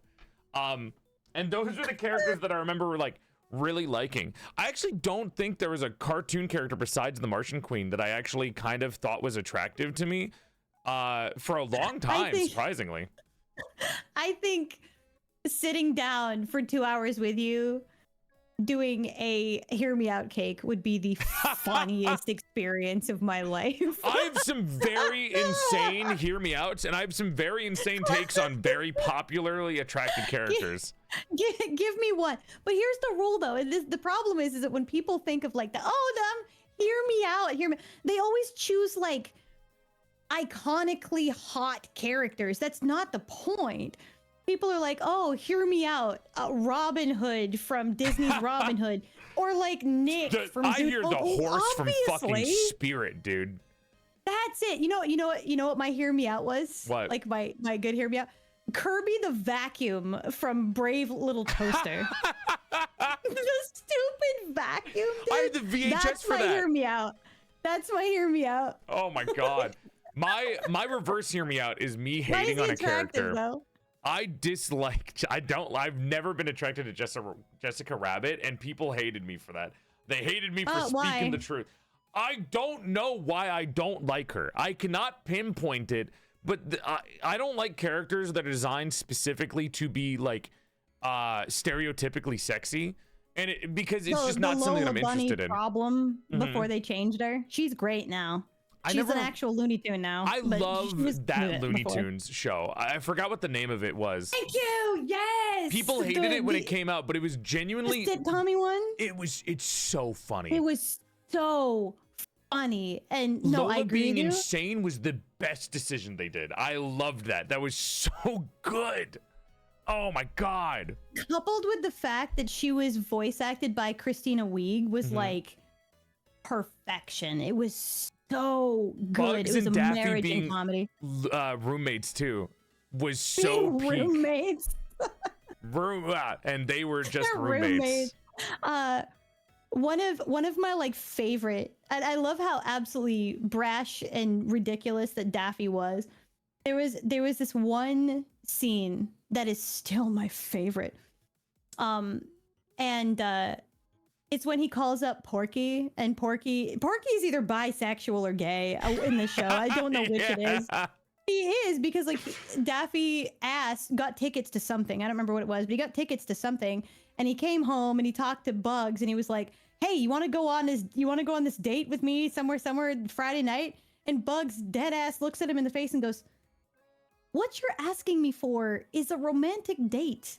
I'm not going on a date with you." Said the guy who cross dresses all the time and loves how he looks as a woman. And that gets him in trouble later in the show too. And he's like, Speedy Gonzalez thinks that he's a woman and doesn't realize it's Bugs and falls in love with him. He was like, and he dude, has to like Bugs, I found the most perfect woman, and it's just Bugs in a wig. Oh, I love Bugs Bunny. I love Bugs Bunny. Slay. Oh, good. So Bugs is like, "No, you ask a woman. Like, don't ask me, ask a woman." So he goes, "All right, cool." And he just walks over and dials up, and he goes, "Hey, Porky, you want to go on a date Friday night?" Deadpan. And you hear Porky on the line be like, I'm so happy you called. I'm so happy. I would love to go on a date with you. I would love to go on a date with you. Okay, cool. No, ask a woman, Daffy. Oh. And he just hangs up in the middle of Porky, like being so excited about Daffy asking him on a date, dude. He just shuts that right down. That show was so good. Oh. God, yeah. Yeah, everything about that, the mall pants thing still kills me to this day. Where, Daffy wore the Jinko jeans to the mall or whatever, and Bugs is like, "What's up with the jeans?" And he's like, "Mall pants. What? Mall pants?" There's literally an episode where Bugs gets captured and is like in another country's prison for like years, and Daffy joins the fucking military and somehow goes to find him. And these sequence events are not connected in any way. They just fucking happen from them both doing two different things. And what it starts from Bug cross-dressing, I'm pretty sure, which is crazy. There is one piece of dialogue where Lola during this episode falls in love with Daffy for like a hot minute, and she's like sitting there, not laying, but she's sitting there on this table, and she's doing the cute like rim around the glass thing, and she's like, "I never realized how big your beak is." And he goes, "Thanks, gets the job done." I lost my shit for like 5 minutes, dude. It was so funny. Like the way that they slid those adult jokes in there was so good. I miss that show. That's one of the examples of a show changing. Thanks, gets the job done for the better, which is so good. I actually really do like it when shows try new things. Hey, this is the last question I have for you that I wrote down. Cool. This one I find a little interesting because this is something that people make jokes about all the time, and it kind of, when you bring up a conversation like this, it's kind of met with a groan of disappointment, or like a tired groan. Okay. And it's the thing that happens to every single IP that becomes public domain, and it's when they take something that was public domain I and can then reach you from here. wait, hold on, wait. It's when a public domain thing becomes a horror movie, or they take anything from public domain they can and immediately turn into something horrific. Mm-hmm. I hear you. What is have you ever seen any of these? Do you have an opinion on, I'm putting my hands up in case I get hit. Do you have an opinion on any of these? Careful right now. Like, please don't hurt me. There's been a couple that I think are interesting. One of the cheesiest, but one of the best iterations of this is the horror movie, which recently got a sequel, and I don't know why, but okay. Winnie the Pooh, Blood and Honey. Have Have you seen this film, Joel? I've never seen any of them, but I'm so excited to try them out because I am a big bad movie enjoyer when the movie is not offensively bad. It's like just bad and like the horrible. It's like Cocaine Bear bad. Yeah, that's what I like. Yeah, if you, it's like Sharknado bad, Cocaine Bear bad. It's like it's on that level of bad. It got a sequel. It got a sequel. I don't know why. I'm trying to think of how I can talk about a scene that does not give huge spoilers. Not that I think anybody probably cares, The but I don't spoilers want to for ruin Winnie it. the Pooh, Blood and Honey. For Winnie the Pooh. Just want to Blood and remind Honey, everyone dude. what's at stake here, guys. This is what's at stake. I guess I can tell you the plot, the main like summary of the plot without ruining it for you. Close your But ears, this- Winnie the Pooh, Blood Yeah. and Honey fans. Blood Close and your Honey ears. fans are gonna ruin it. So the premise, the general summary of the film is basically Christopher Robin, as we know it, has grown up. He's now in college and he has a fiance. And he always talks to his fiance about like, oh, the 100-Acre Wood and Pooh and Eeyore are my friends. And she thinks that he's insane. And she's just like, this place doesn't exist. And he's like, no, it really does. I promise. So at Christmas break, they go home and he's like, come with me. I'll come with me during Christmas break. I will show you the 100-Acre Wood. So they go to the 100-Acre Wood and everyth's just gone. And it's spooky and scary and creepy. And Oh my gosh. What happened to Winnie the Pooh? So here's the hook. Winnie the Pooh and Piglet are out for blood and vengeance on Christopher Robin because he left the 100-Acre Woods and they could no longer feed themselves. So in order to survive, they had to vor Eeyore. They had to cannibalize Eeyore, cook him and eat him. And they're so upset about it that they vowed vengeance upon Christopher Robin and to kill him and his family. That's not fair. That's the not summary. fair. Come on now. Winnie, That's the summary. Piglet, you guys are ridiculous. This would not hold up in a court of law. You would not be admissible for the evidence that you're providing. You guys are not dependents on Christopher Robin. That is you are grown adults in your mind, in your head, okay? Christopher Robin is the child. I would also like to mention that Winnie the Pooh is a wizard and can summon bees. I need to watch this movie. And the sequel also features Tigger, because between the time that the original film started and the sequel came out, Tigger also went off copyright and became public domain. So they added Tigger to the third movie. Do you think the people that make these are like trying hard to make him a horror or trying to make it like silly? With this one, I genuinely can't tell. I know Cocaine Bear and stuff like that, Sharknado, like these aren't supposed to be good. They're supposed to be bad. That's the charm of them. The problem with this film is I legitimately cannot tell whether they were trying to be serious about it or if the comedy is a byproduct of them trying too hard.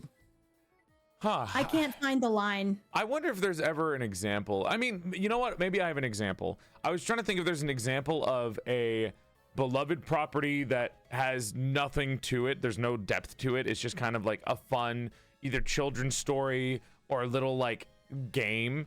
And I think there might be one example where maybe it worked out. I haven't seen it yet, but there is the Pac-Man secret level short where they made a little, I don't know if you know about this. There's something called Secret Level where they take. Oh, yeah. I know Secret Level. Yeah. They made one for Pac-Man where there's like a Pac-Man lore and game and show. And it was kind of interesting. I didn't get to watch it, but from what I've seen, it looked interesting. So I don't know if there was ever like an exact example of something that never had lore or like story behind it getting turned into something else that works out, because I mean I haven't seen it with these horror IP, like public domain IPs getting into a horror movie. I'm kind of interested to see when it's good. There's a lot of games about it too, and I use that as part of my comedy bit when I get questions about that. Every once in a while I get people, they're like, oh, what are you gonna do when you're public domain? And I was like, I'm not 100 yet. Back off. Okay, I didn't first realize off, you were. don't talk I about my didn't realize age. you were into. I didn't realize that you were into gilfs. But okay. So, I did see one game that was in development that looks interesting Mouse to me. PI? A Mouse PI looks really good too. And everyone has not shut up to me about that. I think they see it and they're like, pumpkin, please, you have to do it. Pumpkin, please. I've been tracking that game for well over a year. Like it was like half a year before they even showed it on the like IGN showcase or whatever. I went to bed. The next morning at like 10 a.m., my alarm goes off. I wake up. My phone, I'm not exaggerating this number, had 60 DMs that I had to go through one at a time. And every single one of them was one of my friends going, Pumpkin! Oh my god, this game is made for you! You gotta... This is a good thank you, and perfect example of great branding. Because when people think so well of you and they think of you exactly with that specific brand, that is great. Yeah. I remember I got DMs about the doll from every FromSoft game, like Ronnie when Elden Ring came out, or like Liza P was a big one where I got a couple of DMs. Was great. Lots of people DM me about Liza P. Should have sponsored me. I understand why. Didn't sponsor me. They gave the sponsor money to somebody else. But whatever.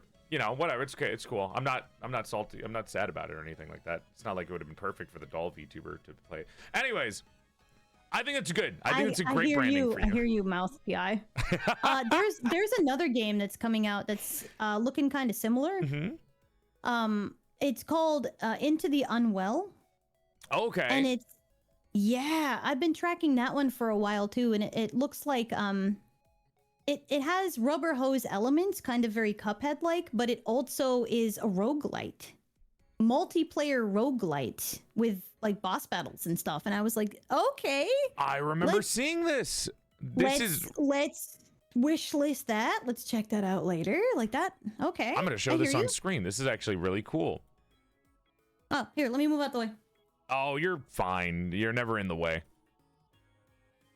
I'm small. That's a cool picture. That's a cool shot. The rubber hose animation really on the 3D, but it's also mixed well together. I love mixed media, by the way. Amazing. Oh, I know. It's so good. See edible crayons in the background. This is cool. Yeah, from what I've been seeing, right there. Like, look at that design work. That's awesome. It appealed to me like immediately, and like the animation work on it was really interesting. They're 3D models. Yeah, they're 3D models with flat textures to give more of like a 2D appearance. Like it's set up kind of the same way mine is, where it's like a 3D model, but the textures are very 2D to make it look flat. God, you would fit and give in it that appearance really well. I Isn't hope it cool? Yeah, I think it's neat. That's so cool. So I'm looking forward to when this one comes out. I think this one's going to be a lot of fun with friends. This is reminding me, seeing the limited like color palette. If you were to have color, is there anything on you that would actually change if you were in like color scale?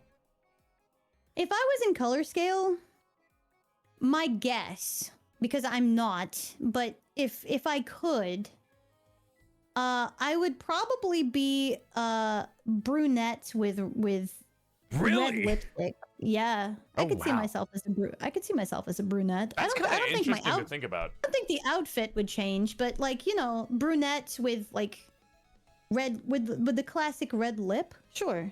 What did they do back in the day with old school movies where the lipstick they wore was like a different color? It was like a crazy color. Mm-hmm.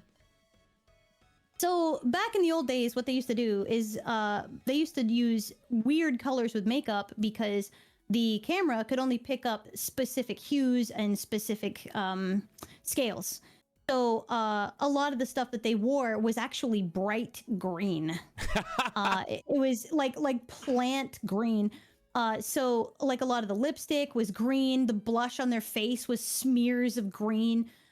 Because when you looked at it through the lenses, it appeared as natural blush because of the way that it worked. So a lot of people back then were just smeared in green. Yeah. That's so cool. Kind of weird, huh? It is. I don't know. It's always so interesting. I mean, I feel like we both have been really interested in like the process behind things. So it's just really cool to like see how people would make everything they could do happen to have like a creative vision come together. That it's just, I don't know. I don't call me a bleeding heart when it comes to artistic endeavors, but it is one of my favorite things to learn about is how people make their creativity or their imagination come true. It's so interesting to me. It blows me away the amount of things that people can do or how creative they can be when it comes to like a limited work environment. That's so awesome. People work within their limitations. So if you only have specific tools at your disposal, then you have to start figuring out and brainstorming, how do I make this work? How do I take this particular item and turn it into this? I mean, there are a lot of people that are like, oh, you do full body stuff. Like you must have one of those like $50,000. Like, no, no, it's a lot cheaper than not. people think. I mean, there was one that recently popped up called ReboCap. I'm not going to this is not like my free. Well, I guess this is kind of free promotion for them. I use Makopi for my full body tracking, which is like $500. Yeah, I remember Makopi. Makopi is actually pretty decent. Like if you're getting into like if you're somebody that doesn't use it all the time, or if you're somebody that just wants to get in at an entry level and not have to spend like thousands of dollars, it's perfectly fine. Yeah, it's good. You don't. There's no wires, which is what I like it for. I don't have to wear anything. It's just kind of like a couple of like little sensors that I wear as bracelets on my body.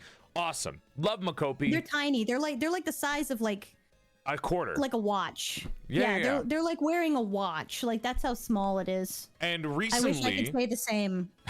I'm sure. Recently, there was another motion capture company that came out with some tracking that got popular on Twitter called ReboCap for VTubers, and I found out. I looked it up. I got it. It's only $250.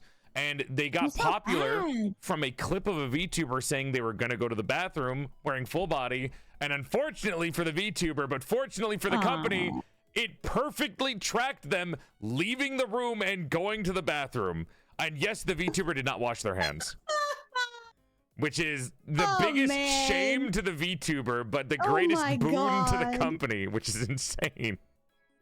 When I was doing stuff with Sony, I was first doing stuff with Sony because with the Makopi stuff. I think you were within the They took me in person to try Makopi at one of their some office studio. That's cool. Never sponsored me. They just gave me a free one. The sponsor never went through, but yeah. Yeah, they sponsored me, but one of the things that both worked out for them, but was also one of the most dangerous decisions they could have made was, we really want Pumpkin to showcase the Makopi. Okay, here's the contract. Here's the expected amount of money. What would you have her do? Because you've done, I mean, we're both professionals here. You know that every time that they give you a contract, they either give you like a specific bullet points, reads, things that you have to do to showcase or advertise or market, because that's your job. Requirements list. So you know what Sony said to me? They're like, no, just let her do her thing. That was the most dangerous thing that they could have actually done in their career, because you know what I ended up doing? Hi guys, I'm a gremlin. I'm a heckin' gremlin. When you take the chains off, I'm gonna meme all over it. So, but I do it in good fun, in a way that still showcases it, fulfills all the requirements, but is still engaging. So I didn't have my collar on. They just let me wander around. So I was like, what would be a really funny way to showcase this? Well, I'm scrolling through Twitter one day. I'm like sitting there, you know, doing this, and I see this. It was a bird video. It was literally a bird video, and it was of two budgies in a cage, and one of them was just like sitting there, really kind of like I'm over this, and the other bird was like doing this, like rubbing its head and like doing this weird dance against the other bird, and they had overlaid it with Backstreet Boys' "Everybody." Okay. And it's just this bird like doing this, and the other bird's having none of it. And I was like, you know, it'd be really funny. Do that video, but make the other bird Vinny. You did a mating dance video.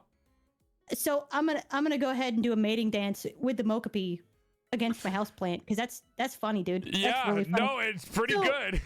So I turned on Vinny. And of course, if you've been to my streams, Vinny is chat responsive.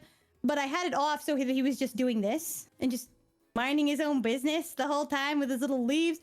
And I'm sitting here and it took me like, I don't know, like an hour of tries to perfectly mimic the bird dance with the Mokopi, because you know that the Mokopi has a little bit of that Bluetooth delay. Mm-hmm. So I'm sitting here and I'm like trying to get the dance right. And I'm like doing all sorts of weird stuff in here.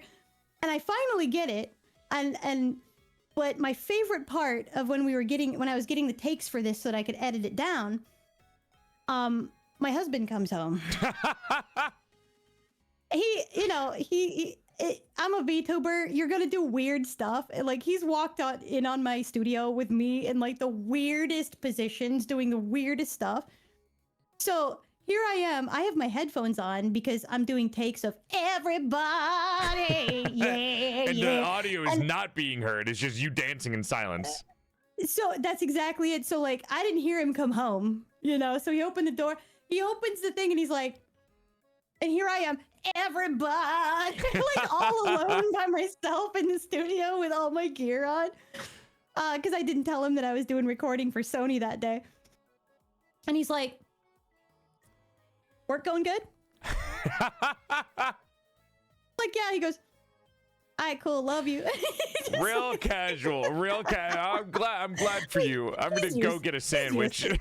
He's used to this stuff now. Like, he's so used to this weird thing going on in this house all the time. But yeah, so that was what I submitted to Sony, and I was like, there's no way they're gonna accept this. If they do, mad respect, because I am showing off the crazy moves of the Mokopi. But it's absolutely layered over a bird meme. So I send it to them and I'm waiting. Next day I hear back, oh my God, that's great. Yeah, we're keeping that. Go ahead. They got good comedy. They've got good sense. They do. They were like, she's a toon. Like, let her lean on the weird comedy. Let her go. She knows what she's doing. And they loved it. It worked out really well. But I love stuff like that. I love when companies will hire you to play a game and they're like, no, just have fun. Be yourself, because that's why it's good. The first time I got Mokopi, this is more free press for these motherfuckers, but I actually recorded a bunch of videos in preparation for a sponsor, and one of the videos on my channel is basically a sponsorship that was not sponsored, where I basically did a dance battle against my chat with Mokopi, which I thought was really fun. Oh. It highlighted how bad I am at dancing, which is great. So kind of similar idea. I did the worm, didn't work out, may have hurt myself. Oh God. And I also did a couple of other things. Instead, what I've found that I use Mokopi for and full body tracking for a lot is either a just chatting stream, or I'll do it when a video game is like very static. So if I play a game like Slay the Princess, or a game that's like very it's like almost like a visual novel, I will put on full body tracking, because it actually adds to the immersion of the game, where I can just like walk around in the background, which is so fun to do. I've done they're really fun for the Toon Power stuff that I do, but number two, like I do a thing called Saturday Serial. And one of my favorite things during Saturday Serial is if I'm in full body, I'm kind of off to the side like this. And when we're watching through the old Saturday morning cartoons and stuff, it's funny during a lot of pause screens and smear frames to be able to reach over and be like, oh, this. I like that thing. And actually, I like this thing. G.I. Joe. And it makes it a lot more fun and interactive when you can physically engage with whatever you're doing on stream. It's one of my favorite things in the world. I love streaming. I love VTubing. I love having the ability to move around a silly little model caricature. No matter what the art style is, I think it's really fun to do. And I'm very happy that this is It's kind of existing. relaxing in its own way. Mm-hmm. It's kind of relaxing in its own way. You know what? Okay, last question. I got you. This is something that I do. You ever just like put on your tracking and just walk around? Because I will 100% just put on my tracking sometimes when I'm not recording anything, and I'm just like, man, this is so cool. I love just looking at myself walk around and dance, dude. I've done that.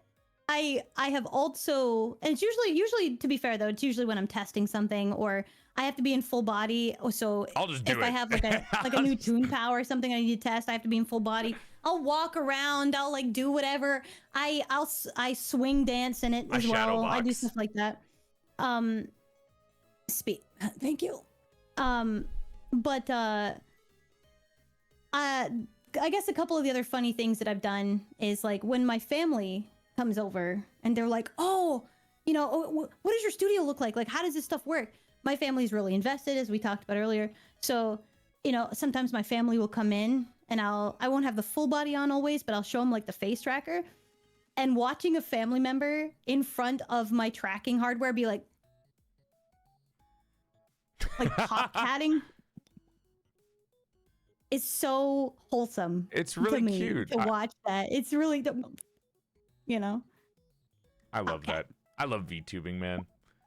But that is the end of Porcelain Parlor. We've reached the 3-hour mark. I appreciate you coming on and hanging out with me. I hope you had fun.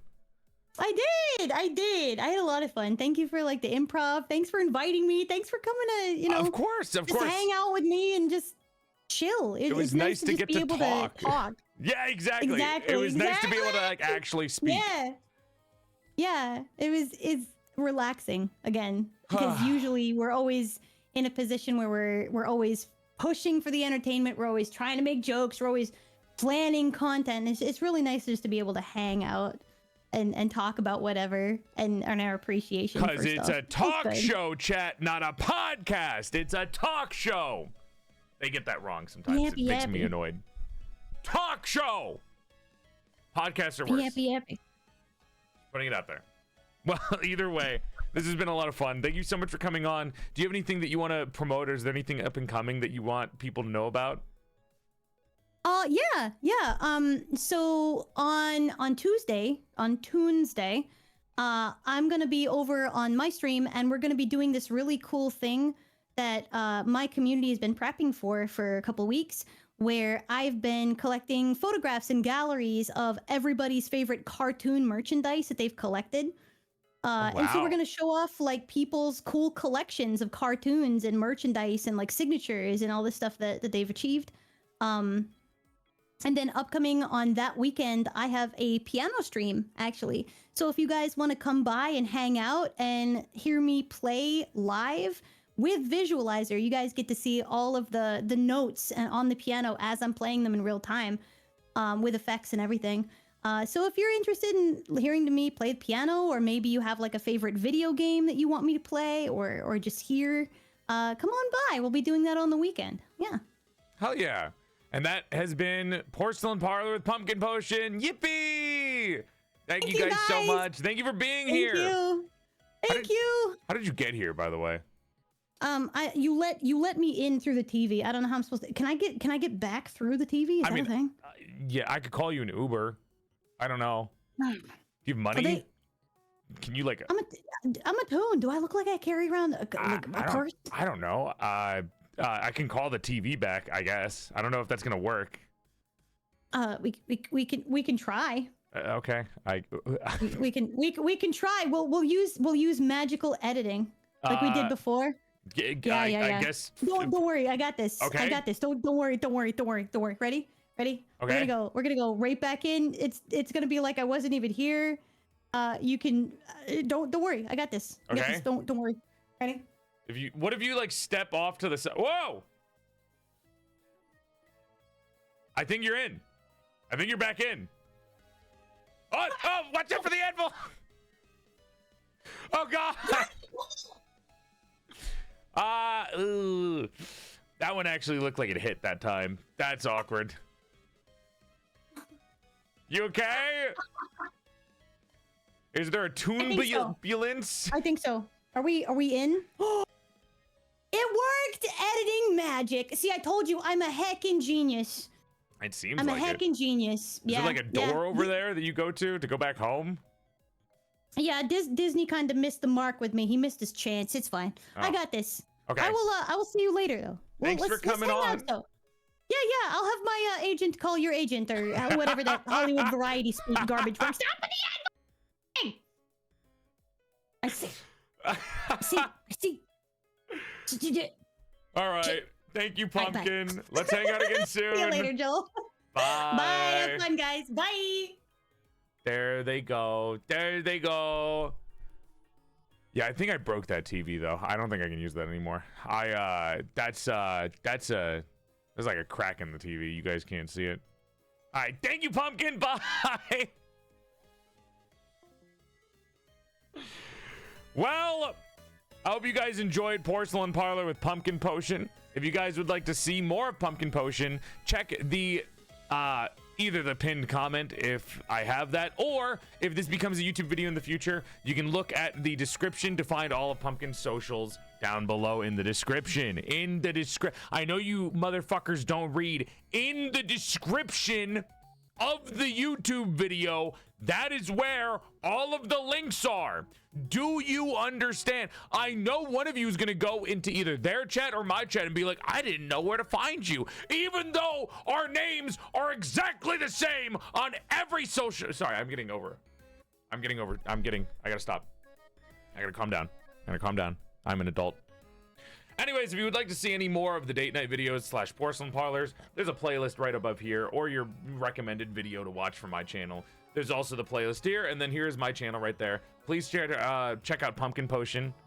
They're amazing. They're very funny. And if you like creative arts, and if you like cartoons and everything, give them a try. Other than that, thank you guys for watching. Hope you had a good time, and I'll see you later, YouTube. Thanks for watching. Bye-bye. I slurred my word there. I'll see you later, YouTube. Bye-bye.